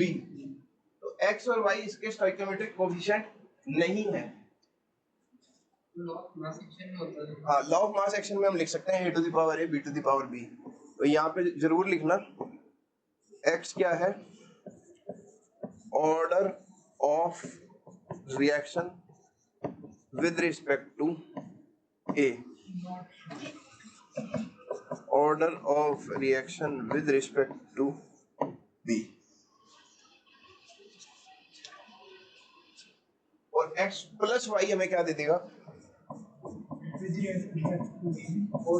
Order of reaction दे देगा।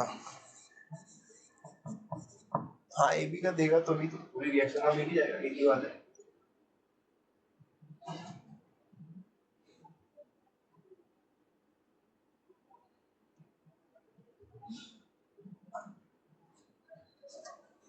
ये लिखवाऊं कि rate law is mathematical expression which correlates the rate of reaction with concentration of reactants. ये तो कोई statement आने वाली है। ये रेट लॉ क्या है? और ये एक्चुअल एक्सप्रेशन है जिस पर rate of the reaction depend करती है। तो एक्चुअल क्यों? क्योंकि यहाँ पे स्टोइकियोमेट्रिक को रेज नहीं कर रखा, हमने ऑर्डर से रेज किया हुआ है। तो ये एक्चुअल मैथमेटिकल एक्सप्रेशन है, ठीक है। पिछले वाला क्या? वो तो मास एक्शन का था ना, इक्विलिब्रियम में लगाते थे वो हम a to the power a b to the power b upon c to the power c d to the power। कहाँ हो गई गलती? यहाँ पे जो k आया है इसका भी अपने आप में एक इम्पोर्टेंस है। ये क्या है? हाँ, ये क्या है? रेट कांस्टेंट या वेलोसिटी कांस्टेंट कहते हैं इसको। लिख लो इसको।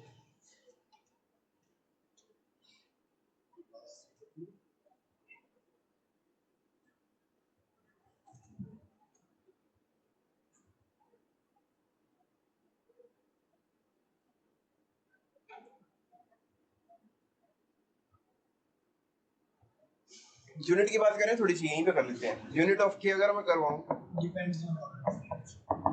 Depends on, definitely depends on order of the reaction, but अब हमें उसका वो तो करना पड़ेगा, ऑर्डर मतलब यूनिट तो निकालनी पड़ेगी। तो कैसे निकलेगी? इसको हम ऐसे लिख सकते हैं, यूनिट ऑफ के निकालने के लिए रेट ऑफ रिएक्शन की यूनिट अपॉन कंसंट्रेशन एन। अब एन तो एक्स प्लस वाई बन गया ना, ये लो जो भी ऑर्डर होगा उसकी यूनिट कंसंट्रेशन की unit raise to the power n ऐसे लिख सकता हूँ। रेट ऑफ रिएक्शन की यूनिट अपॉन इसकी यूनिट कर देंगे तो हमारे पास इसकी के की यूनिट आ जाएगी। रेट ऑफ रिएक्शन की यूनिट तो पता ही है क्या होती है, मोल पर लीटर पर सेकंड। कंसंट्रेशन बहुत बढ़िया, मोल पर litre to the power n. तो इसको यहाँ पे लिख सकते हैं हम मोल की पावर n1 - n।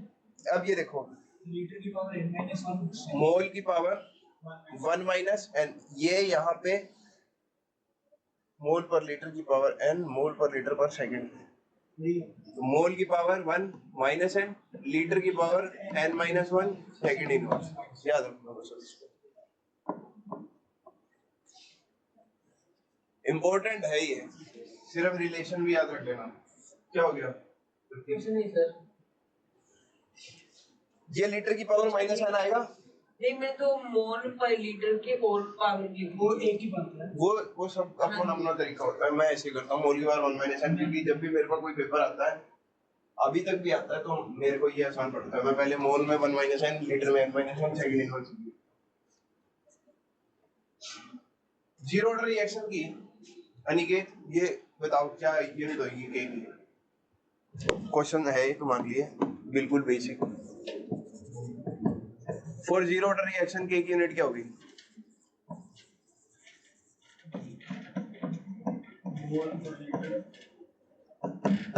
हाँ बोलो। मोल माइनस 1, मोल की पावर -1,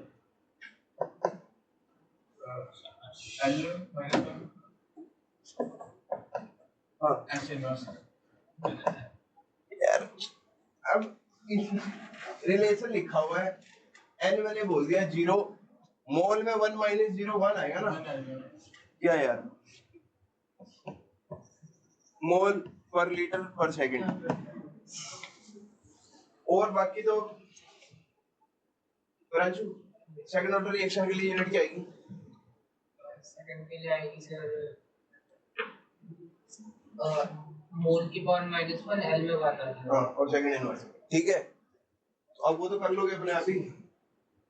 इससे ये पता चलता है कि हर बार तुम्हें लिख के नहीं देगा कि we are giving you a second order reaction, we are giving you a first order reaction. वो के देगा और के से तुम्हें पता लगाना पड़ेगा कि रिएक्शन में, क्योंकि जैसे अब हम आगे पढ़ेंगे कि इसका इंटीग्रेटेड रेट लॉ, अब तुम्हें क्वेश्चन आ गया जिसमें सिर्फ के दे रखा है, अब हमें यही नहीं पता लग रहा कि इंटीग्रेटेड रेट लॉ कौन सी रिएक्शन का लगाना है, फर्स्ट ऑर्डर का लगाऊं, जीरो का लगाऊं, जनरल ऑर्डर लगाऊं, सेकंड ऑर्डर लगाऊं। तो कैसे पता लगेगा? के देख के, उसके डायमेंशन, हाँ के की यूनिट्स देख के, डायमेंशन देख के हम बता सकते हैं। तो ये हो गया हमारा रेट लॉ, ऑर्डर। ठीक है, अब लिखो elementary reaction.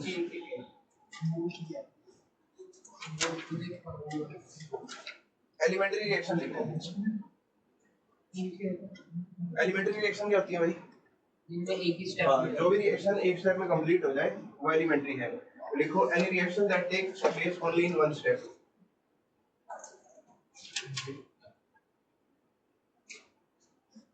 Any reaction that takes place in only one step.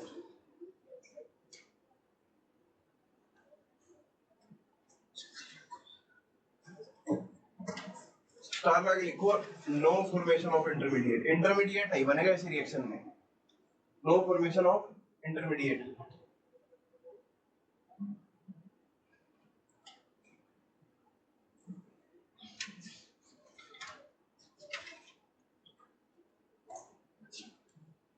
Complex reaction में which takes place more than one step, ठीक है, an intermediate। तो लिखो कॉम्प्लेक्स रिएक्शन में लिखो if any reaction takes place in two or more than two steps, reaction takes place in two or more than two steps,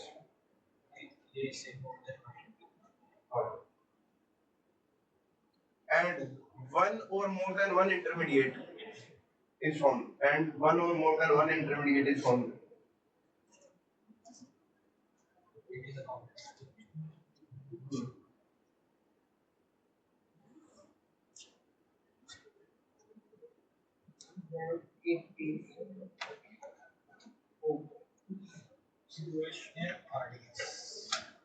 अभी मैं वो नहीं करवा रहा हूँ, मैं कुछ और करवा रहा हूँ।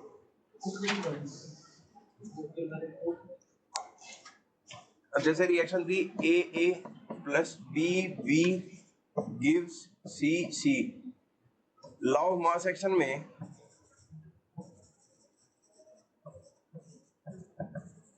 A टू द पावर क्या यूज करते थे, पर ऐसा नहीं है नहीं होता ना, तो इसमें वैसे अगर हम लिखे तो रेट डायरेक्टली प्रोपोर्शनल होता था A to the power A B to the power B, लेकिन रेट लॉ के अकॉर्डिंग क्या है, हाँ, rate directly proportional to A to the power X B to the power Y। अब लिखो पहली चीज, फॉर एलिमेंट्री रिएक्शन जो होंगी, x equal to e by, हाँ, जो एलिमेंट्री रिएक्शन है जो तो सिंगल स्टेप में हो जा रही हैं, उनके लिए x is equal to a है और y इज इक्वल टू क्या हो जाएगा b। लिखो, और अब ये बात नहीं बतानी पड़नी चाहिए कि x plus y a plus b के इक्वल होगा, जब वो खुद आपस में समझ रहे हो ना ये चीज। Yes sir. डर जाता हूँ मैं कई बार तुम्हारे से कि कहीं तुम समझो ही ना।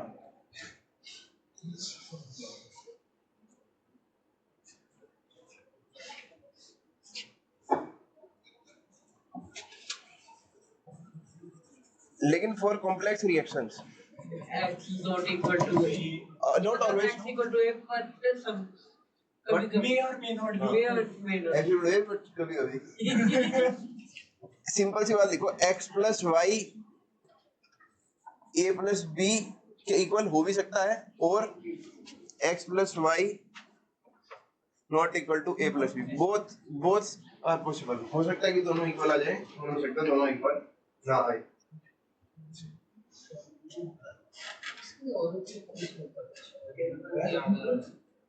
और एक कोई केस होता था शायद जिसमें x equal to y equal to b होता है, x is equal to a और y इक्वल टू b, और किसी केस में भी Zero होता of a.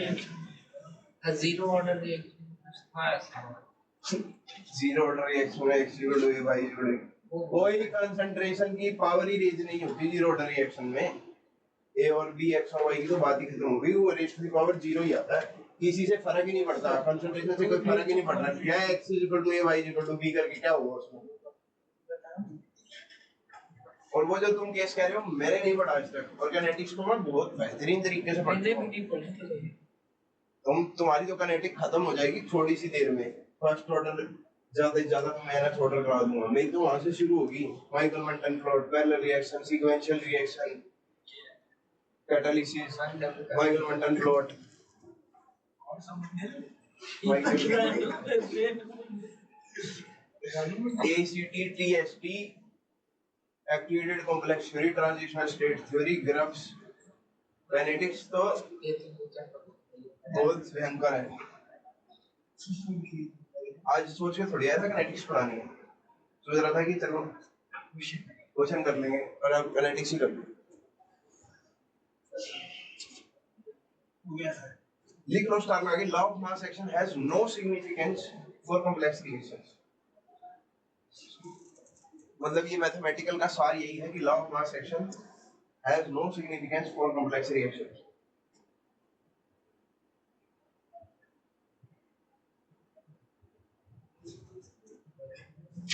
अब हेडिंग डालो ऑर्डर ऑफ रिएक्शन। भाई बुलेट बोल सुनो क्या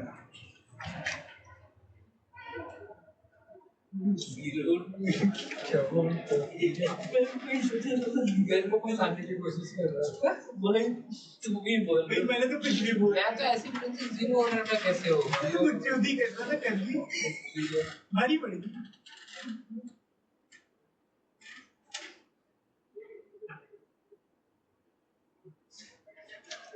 सर्वियों की फोटो ही पड़ेगी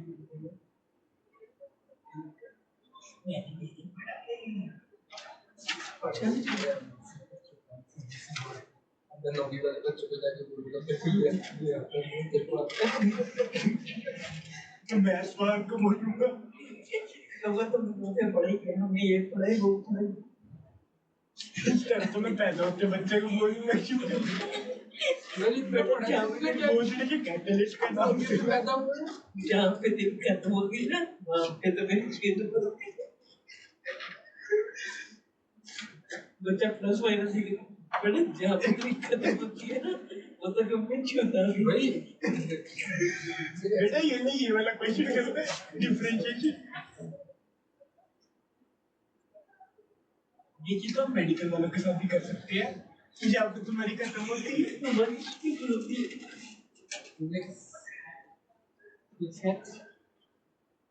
मेरे सिलेबस में भेजा है नहीं भेजना सिर्फ हमने टेस्ट भी नहीं देना सिर्फ तेरी वजह से नहीं भेजे तुम्हारी तेरे को कहा था ना नाचन नहीं बुलाया तुझे उस ने बुलाया था मेरे को पहले काम बुलाया तुम्हें ऐसे हाथ से बुला के दरवाजा खोल के मेरे को बुलाया ऐसे तुझे देखा था देखा था किसी और ने देखा था किसी ने नहीं देखा मैं तुझे बुलाया भाई तुझे ओडिया में बुलाया था क्या हाथ दिखा के बुला के जब मैं उनकी तरफ देख रहा हूँ मैं दरवाजे की तरफ देख रहा था कौन है चलते हुए क्लास में क्लास नहीं है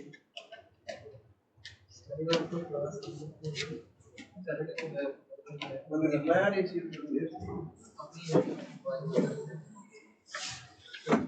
हेडिंग डालो order of reaction n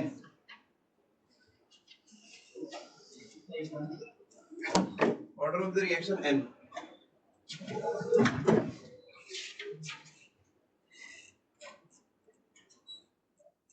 reaction anchor के मैंने उसके एंड नहीं तो अच्छा reaction n is equal to x plus y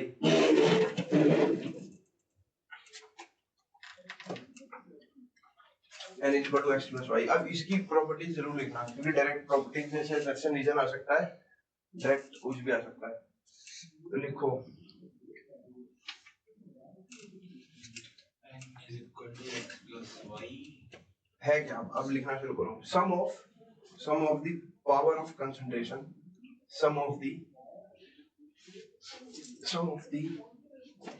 SUM है ये सम SUM वाला सम नहीं है तो कॉमन तभी तो तेरे को पता मैं भी लिखा हुआ है SUM sum of power of concentration जब ये उड़ीसा में जाते power of concentration of reactants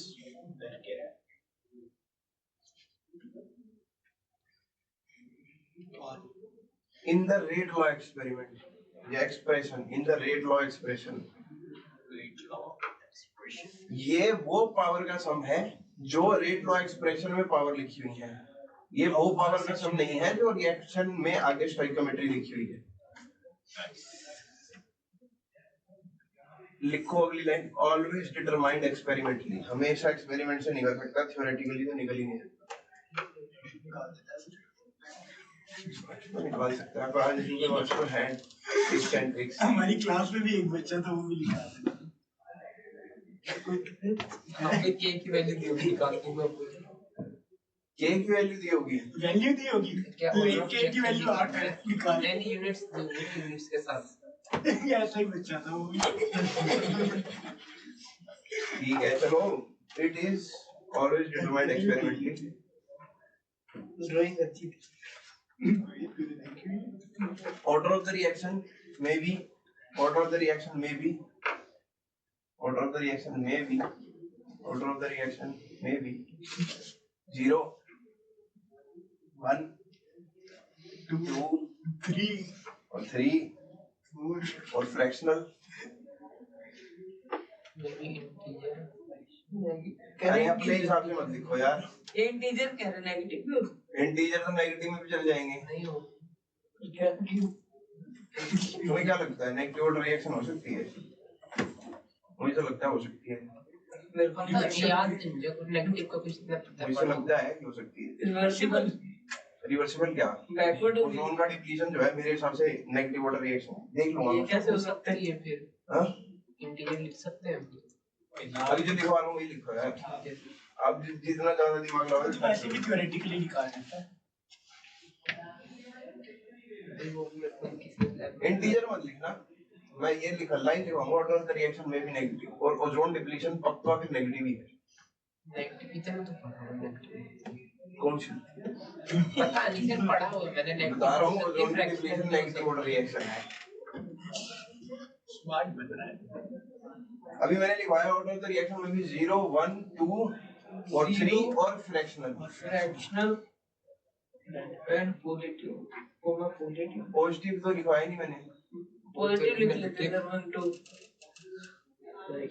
लिखी जाओ अपनी तरफ से कुछ भी। पॉजिटिव 1 2 क्या 1 लिखवा दिया तो पॉजिटिव लिखवाया है। -1 तो मैंने बोला ही था।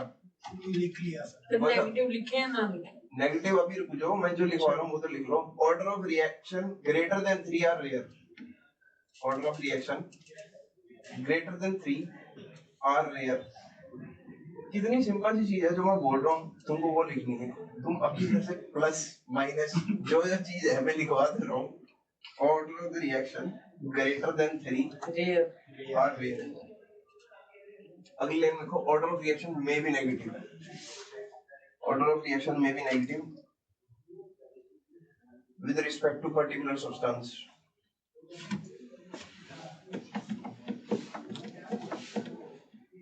Order of reaction may be negative with respect to a particular substance. नीचे ना ऐसी ब्रैकेट में लिख लो ओजोन डिप्लीशन और उसे स्टार लगा देना कि सर ने कहा था, लेकिन भरोसा नहीं है इस चीज का, मतलब थोड़ा स्केप्टिकल है या तो मैं पूरा डिटेल में पढ़ गया हूँ। ऐसे लिख लो ब्रैकेट में ozone depletion with respect to a particular substance। Negative order का मतलब क्या हुआ? अब बात पता क्या है, negative order of the reaction का मतलब है, तुम्हें थोड़ा सा मैं थ्योरेटिकली समझाने की कोशिश करता हूँ। हमारे पास दो स्फीयर हैं, ट्रोपोस्फीयर और स्ट्रेटोस्फीयर। टेक्निकली ऑक्सीजन हमें ट्रोपोस्फीयर पे चाहिए, क्योंकि अगर यहाँ O2 नहीं होगी तो हम सांस नहीं ले पाएंगे, जानवर जुनून मर जाएंगे, प्लांट्स भी मर जाएंगे। लेकिन यही O2 अगर स्ट्रेटोस्फीयर में गई ओजोन में नहीं तो प्रॉब्लम है। नीचे O2 चाहिए और नीचे अगर ओजोन आई तो वो पॉइजनस है, ठीक है। ऊपर हमें ओजोन चाहिए क्योंकि वो हमें यूवी रे से प्रोटेक्ट कर रही है। ऊपर चाहिए O3, अगर वहां O2 चली गई तो O2 वहां के लिए पॉइजन है, लेकिन O2 हमारे लिए क्या है, बेनिफिशियल। तो जब O2 जाती है तो अगर वहां पे O2 बनने लग गई तो टेक्निकली जो हमारा टूटेगा कैसे O3, हम क्या कहते हैं, डिप्लीशन ऑफ ओजोन लेयर है क्या। O3 को जैसे हो जाता है O2 प्लस नेसेंट ऑक्सीजन, ऐसा ही कुछ होता है। Yes sir.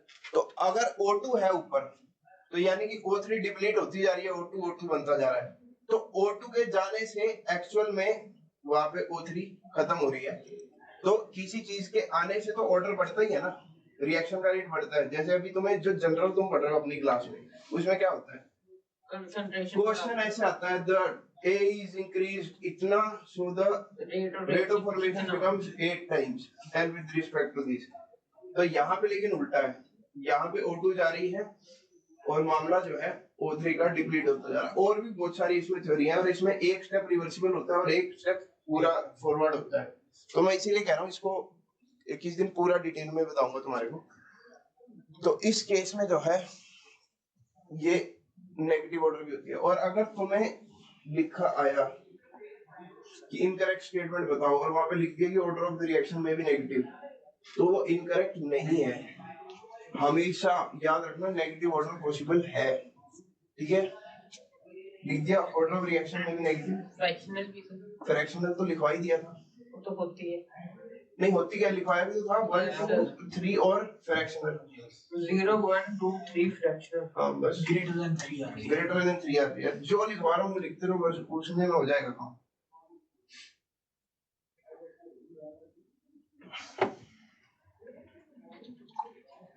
अब एक बड़ी खास बात है जो तुम्हें नहीं पता होगी, एक्सपेरिमेंटल कंडीशन पे भी डिपेंड करता है ऑर्डर ऑफ रिएक्शन। कैसे, कोई एग्जांपल दोगे मेरे को? सर टेम्परेचर वेरी करेंगे तो क्योंकि एक्सपेरिमेंटली आता है ऑर्डर। नहीं लिखो, order of reaction depends on experimental condition. अरे लिख दे यार। पता नहीं मैंने बोला। हाँ उसको कम से कम वो कुछ तो जवाब दे रहा है। ये ऐसे दोस्त होते हैं वो बोल नहीं सकते। स्वाति देखो, order of reaction depends on experimental condition. ये दूसरे का सब मॉडल चोरी करके ले जाते कि करना होता है। भाई तो सोच बड़ी बेकार है। ऐसा तो यार आजकल कोई नहीं करता कि वो ना पढ़े मैं पढ़ लूं। देंगे वो तो गलती से एक दो बार गलती से यार, गलती से तो चली जाती है किताबें, गलती से तो बहुत कुछ हो जाता है।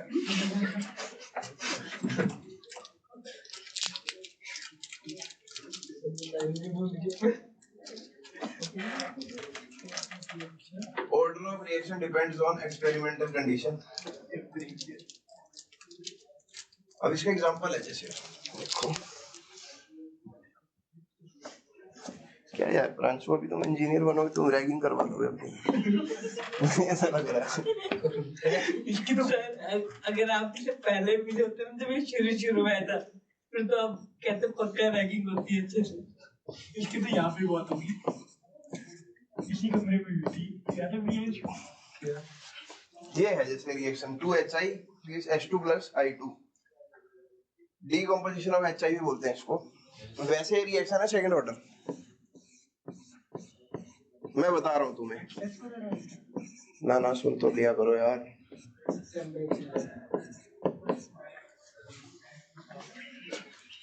ये सेकंड ऑर्डर रिएक्शन होती है, ठीक है। मुझे कैसे पता? एक्सपेरिमेंट से। मैंने ये 2 देख के नहीं बताया कि सेकंड ऑर्डर है, ठीक है। मुझे एक्सपेरिमेंट से पता है, एक्सपेरिमेंटल डाटा है। अगर इसमें मैंने डाल दिया गोल्ड एज ए कैटलिस्ट तो भी रिएक्शन यही होगी,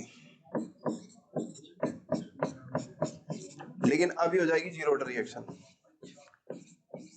तो ये मे बी एनसीईआरटी में लाइन नहीं है। क्योंकि बहुत तेज होगी, बहुत तेज नहीं, अब उसको फर्क ही नहीं पड़ेगा कि यहाँ पे इसकी कंसंट्रेशन क्या है, रेट सेम रहेगा, उसका रेट फिर सेम रहेगा। मतलब ये भी किसी टाइम अचीवमेंट रही होगी जब ये रिएक्शन को निकाला गया होगा, ये उस टाइम की अचीवमेंट क्या सोच रहा होगा गोल्ड डाल देते हैं? नहीं, ऐसे तो बहुत सारे कैटलिस्ट होते हैं।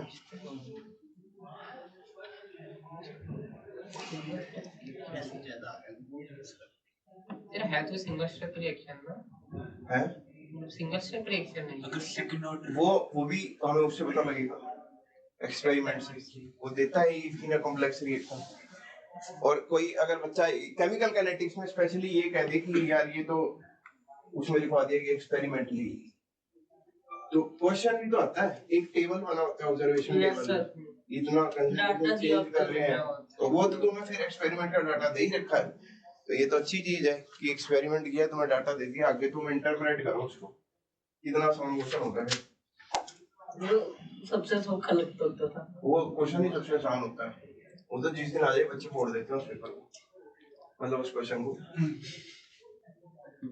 अब लिखो computer board order of complex reactions. बड़ी अच्छी है।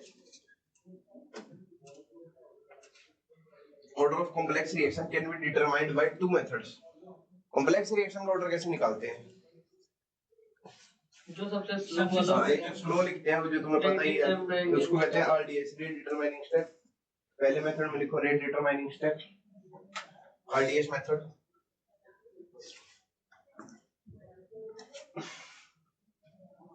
Rate determining step. दूसरा मेथड लिखो SSA, स्टेडी स्टेट अप्रोक्सीमेशन।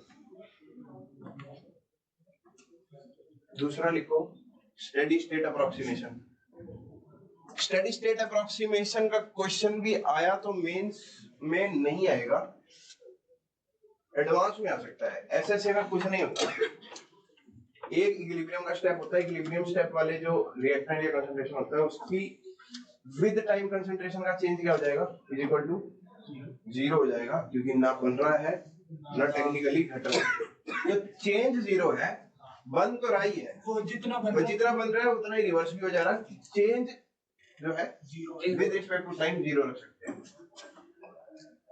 उसके भी क्वेश्चन करवाऊंगा। अभी लिखो दो मेथड, आरडीएस मेथड और steady state approximation method. Heading डालो मॉलिक्यूलरिटी। मॉलिक्यूलरिटी के बारे में पूरा लिखना जरूरी है। मैक्सिमम 3 हो। हाँ, क्योंकि इसमें भी वही असर्शन रीजन वाला या उसके साथ कंपैरिजन में क्वेश्चन आ जाएगा ऑर्डर के साथ। तो ये है क्या, number of reacting species, number of reacting species,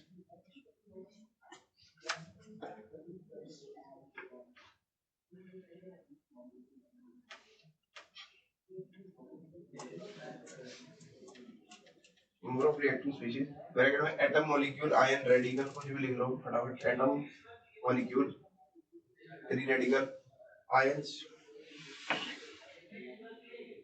participating in an elementary reaction, participating in an elementary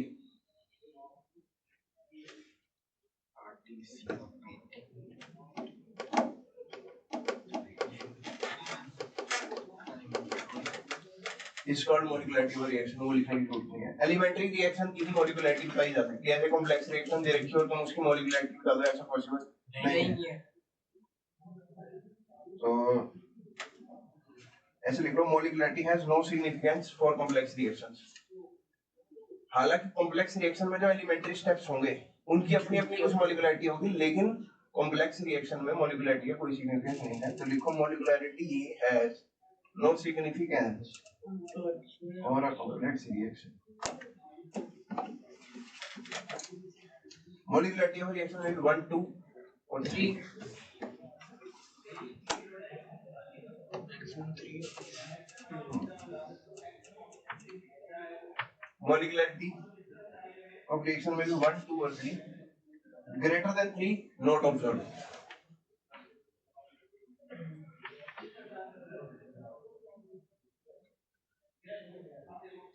It can never be 0, fractional or negative। It can never be negative, 0 or fractional।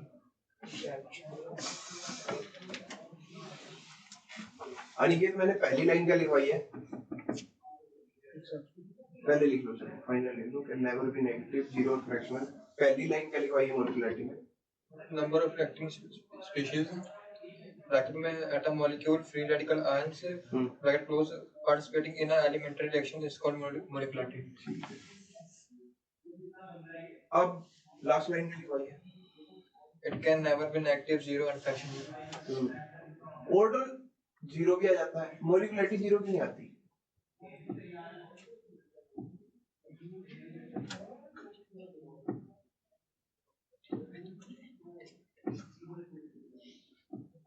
पहली line दोबारा छोड़ो।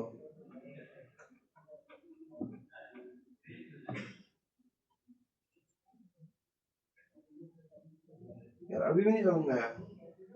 0 पहली line दोबारा से पढ़ लो। Number of reacting species, जब molecularity 0 यानी कोई रिएक्टिंग स्पीशीज है या नहीं, तो रिएक्शन यहाँ कुछ है ही नहीं, तो रिएक्शन भी नहीं होगी, बात ही खत्म हो गई। सर ये जो सारे मॉलिक्यूल्स है प्लेन में या एटम्स है, ये सब सेम टाइप के होने चाहिए, अलग अलग होंगे ना सर? अलग अलग भी तो रिएक्शन होती है। तो इसमें जैसे साइज का फर्क होता है एटम्स का, तो 4 भी तो हो सकती हैं कि 3 साइड पे आगे उनके बीच में एक छोटा एटम आ गया। ऐसे तो 5 भी हो सकती हैं। क्या थ्योरेटिकल तो कुछ भी हो सकता है। नॉट ऑब्जर्व्ड, ऑब्जर्व नहीं हुआ, नॉट ऑब्जर्व्ड। थ्योरेटिकल तो कुछ भी हो सकता है। थ्योरेटिकली तो मैं कह दूं एक पे 100 चढ़ जाएंगे, हो ही सकता है। वो तो थ्योरेटिकल है ना। बात ये है कि केमिस्ट्री में हमने ऐसा नहीं पाया कि कोई 3 से ज्यादा स्पीशीज एक टाइम पे साइमल्टेनियस कोलिजन में जाए। ऐसा जरूर हो सकता है कि पहले उधर गया टकरा के आया, वो कॉम्प्लेक्स रिएक्शन हो फिर दूसरी के पास टकरा के आया, फिर तीसरे मॉलिक्यूल के पास टकरा के आया, पर ऐसा कभी नहीं होगा कि एक साथ 3 दिन के साथ टकरा गया। पॉसिबल नहीं है ना, ऑब्जर्व नहीं हुआ।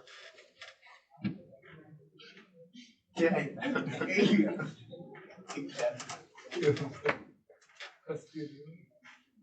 तो नॉर्मल है। अच्छा, अभी ये तुम डिकोड कैसे करोगे कि कोई रिएक्शन कॉम्प्लेक्स है, और अगर कॉम्प्लेक्स रिएक्शन का क्वेश्चन आ गया तो फिर कैसे करोगे? जैसे उसका तो ऑर्डर देते हैं। हाँ हाँ दे सकते हैं। मैं तो वैसे तुम्हें जिस दिन इंटरमीडिएट निकालना आ गया ना, तो तुम बढ़िया क्वेश्चन भी कर लोगे जो अच्छे क्वेश्चन होते हैं, और वो तुम निकाल ही लोगे। जैसे कॉम्प्लेक्स रिएक्शन है कोई,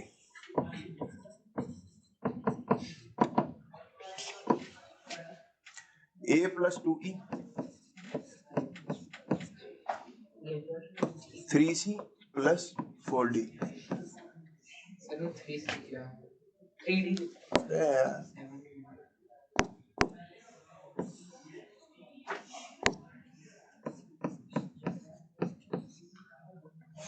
इसका एलिमेंट्री स्टेप 1।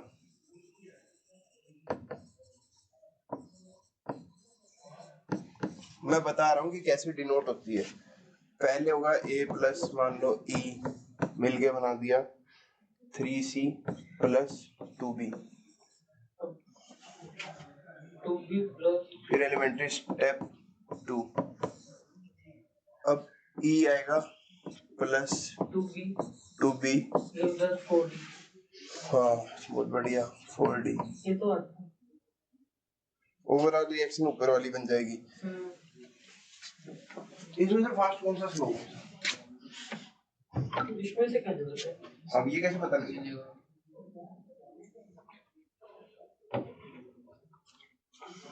जनरली जब इंटरमीडिएट बनता है वो वाला स्टेप फास्ट ही होता है। इसमें से इंटरमीडिएट कौन है?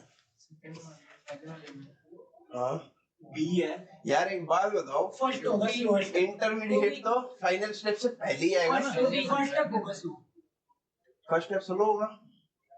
रुक जाओ, पहले मेरे बात का तो जवाब दे दो। 2B है। हाँ 2B है ना, 2B इंटरमीडिएट है। ये तो पूरा का पूरा ही बन गया पहले स्टेप में। जो रिएक्टेंट भी है प्रोडक्ट भी है। हाँ अभी तो इसको, ये इंटरमीडिएट है।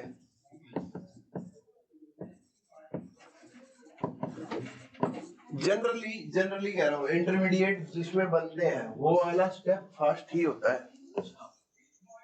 फिर दूसरा कौन सा हो जाएगा? स्लो। और यही क्या हो जाएगा? RDS। लिखो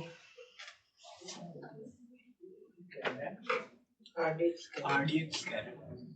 और उससे भी बढ़िया ये है, ये मेरे को नहीं कहना अच्छा लगता कि इंटरमीडिएट वाला जो है वही हमेशा फास्ट स्टेप होगा। जनरली ऐसा होता है, लेकिन कुछ ऐसे भी होते हैं जिसमें इंटरमीडिएट में एक्टिवेशन एनर्जी बहुत ज्यादा चाहिए होती है, तो वो स्लो चल रहा होता है और वो दे देगा तुम्हें।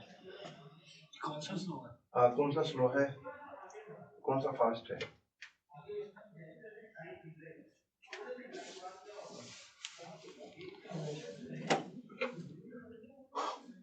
लिख लो स्टार में, slowest step is RDS। Slowest step is RDS।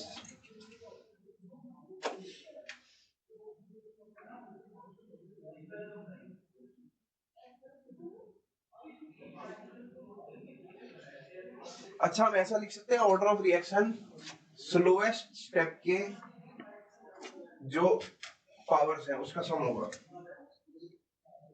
या RDS के ऑर्डर के इक्वल होगा। रेट डिटरमाइनिंग स्टेप के जो ऑर्डर होगा वही हमारा ऑर्डर ऑफ रिएक्शन होगा। यस नहीं, डिपेंड करता है उस पर। मे और may not B.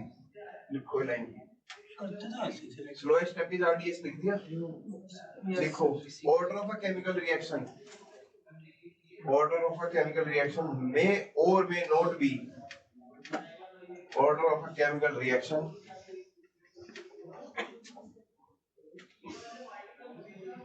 order of a chemical reaction may or may not be equal to order of RDS।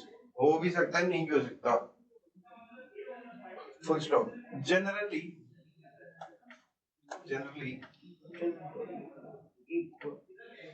order of RDS is equal to order of chemical reaction.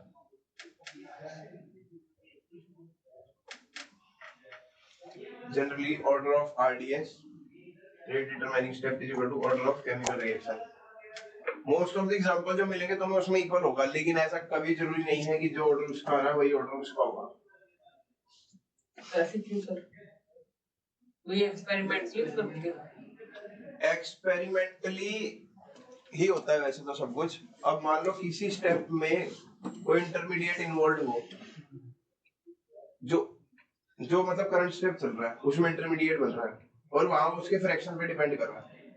अब वहां intermediate बन रहा है, मैंने लिख दिया फास्ट, अगला स्टेप लिख दिया स्लो, उसमें भी इंटरमीडिएट है। अब हमने स्लो स्टेप हमें पता है क्या है आरडीएस, और हमने यहाँ से निकाल लिया फॉर एग्जांपल 1 + 2 3 इसका ऑर्डर हो गया, पर वहां पे वो इंक्लूड हो रहा था इंटरमीडिएट वाले स्टेप में जहाँ पे उसका ऑर्डर कैसा था, फ्रैक्शनल। ये कैसे निकालना आपने 1 + 2 3 ऑर्डर? मैं वैसे बता रहा हूँ कि मान लो ऑर्डर तुम्हें दे दिया कि भाई अब यहाँ पे इसको लगा ऐसे हम नहीं इसका मान लो रेट लॉ एक्सप्रेशन लिखा हो और वहां से ये एक एलिमेंट्री स्टेप है और इसका 1 + 2 करके 3 निकाल दिया, तो हो भी सकता है कि order of the reaction slow step के ही ऑर्डर के इक्वल हो भी सकता है ना भी हो, क्योंकि जो इंटरमीडिएट बना है वो भी रोल प्ले कर रहा है उससे पहले वाले स्टेप में।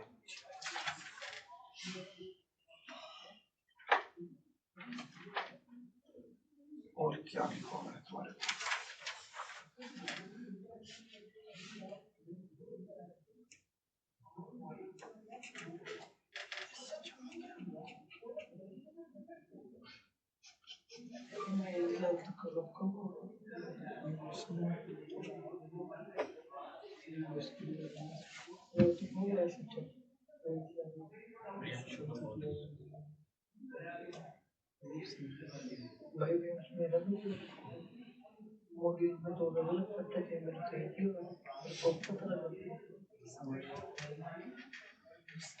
इसका तो स्ट्रिंग वाला तो थोड़ा कुछ होगा। तो कुछ और कभी भी इलेक्ट्रोस्टैट से भी होता है। नहीं ये तो बिल्कुल सही भी नहीं बोल रहा है, नहीं जो जो दिखाने के लिए दिखा पड़ता है। कहाँ फंक्शन था मैं सिलेक्ट कर देगा तेरे घर में, मतलब मेरे घर के सामने पास का आज ये 7:30 बजे तक पहुंचे वहीं पे नहीं शादी है मुझे इवेंचुअली साथ होना मिला था। यार वेटर था हमने पूछ लिया ना आपसे। अब रेट लो और उसको वो भी कर लोगे ना, कंपेयर रिलेट भी कर लोगे। जैसे a + 2b gives 3c gives 3c, और तुम्हें रेट लॉ एक्सप्रेशन दे रखा है ऐसे ही है कि कैंसिलेशन ऑफ a b² ही ले लो अब की बार। ऑर्डर बताना, ऑर्डर तो पता ही लग गया 3।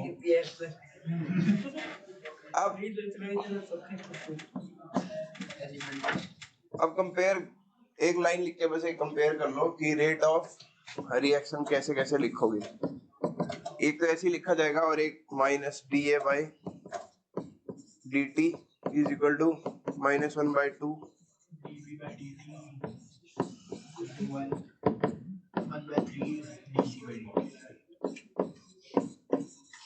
is equal to k square।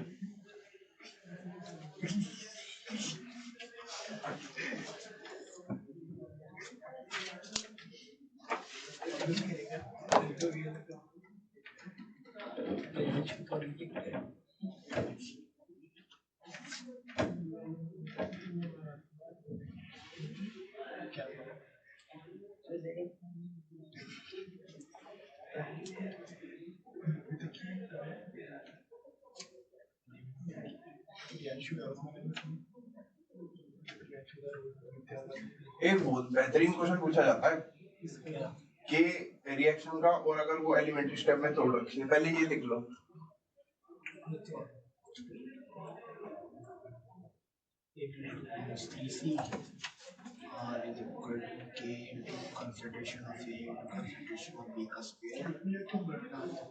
लेकिन ये लिखने के लिए पता होना चाहिए नहीं एलिमेंट्री है। हाँ। अब मैं तुम्हें एक देता हूँ रिएक्शन और उसको खत्म करते हैं आज का। 2 तो बच ही गए हैं वैसे, पर इतना खत्म कर ही दो क्योंकि कल से इंटीग्रेटेड रेट ला पड़ेंगे। यही रिएक्शन है, मान लो a + 2b gives 3c। इसका रेट दे रखा है kr ग्राफ तो सर सवालों पे तो ab²।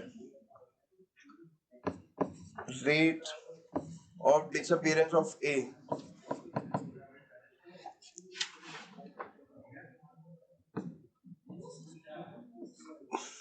ये क्यों लिखूंगा, ये तुम्हें दे रखा है k1 ab²।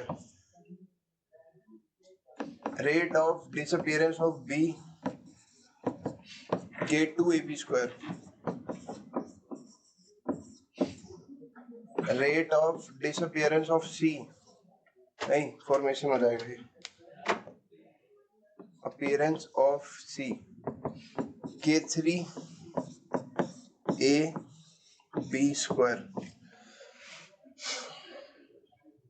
मेरे को रिलेशन बताओ k r k1 k2 और k3 के बीच में। सिंगल स्टेप रिएक्शन यही डाटा है, सिंगल टैप से तो मतलब ही नहीं कुछ इसमें। इसका सिंगल और डबल स्टेप से लेने का क्या मतलब, मैंने कोई स्टेप ही नहीं लिखे, मेरे को बस k1 k2 k3 और kr के बीच में रिलेशन था।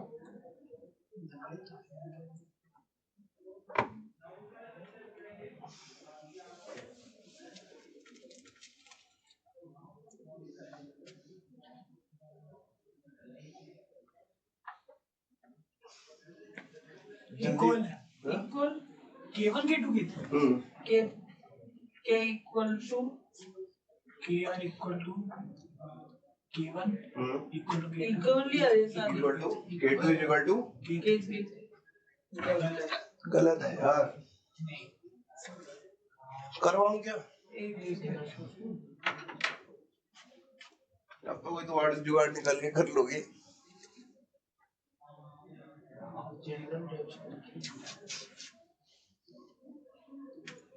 One is to two is to three.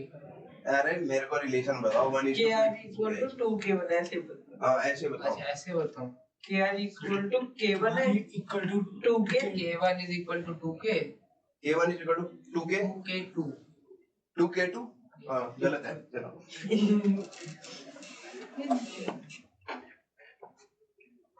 के r equal to k one equal to k two by 2 equal to के3 by 3। ये सही है, ऐसे बताना था। ये सही है। तो 2k2 तो कभी भी नहीं आ रहा, k2 by 2 कहो ना। तुमने बोला k1 is equal to 2k2, तो पॉसिबल ही नहीं है। k1 is equal to k2 by 2 is equal to k3 by 3 is equal to kr आएगा। नहीं समझे? सॉल्व करो, हो गया?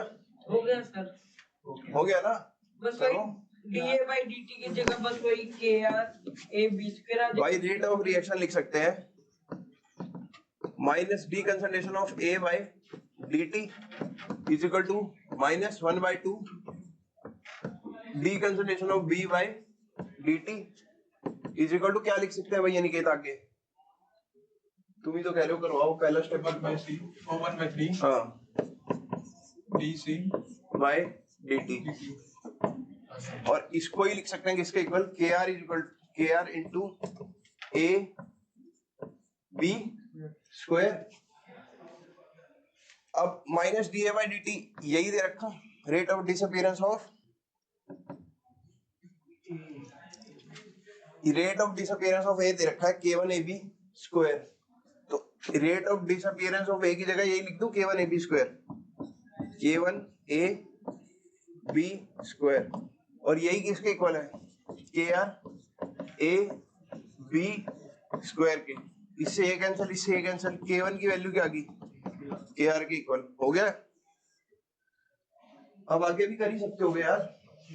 अब rate of disappearance of b, सारे सिमिलरिटी ट्राई करके बस लास्ट में इक्वल टू। अब मतलब ये तुम्हें दे रखा है, rate of disappearance of b कितना दे रखा है, k2 concentration of a b square लेकिन हमें इसको किससे डिवाइड करना पड़ेगा?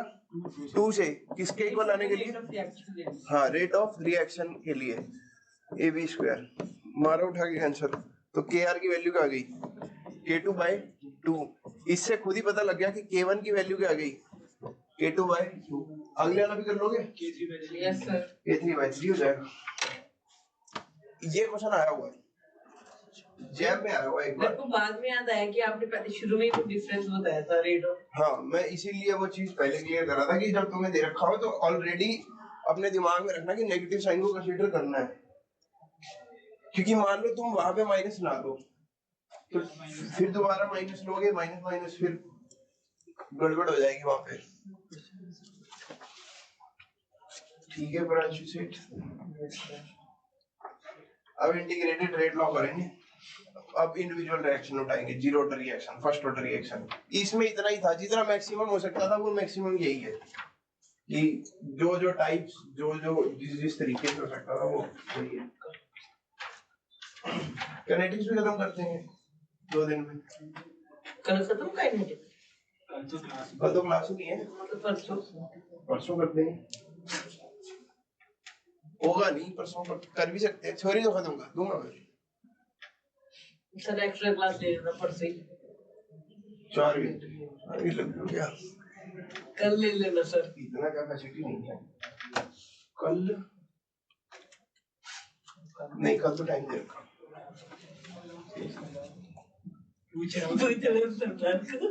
नहीं जी नहीं, अरे 11th के भी बच्चे हैं,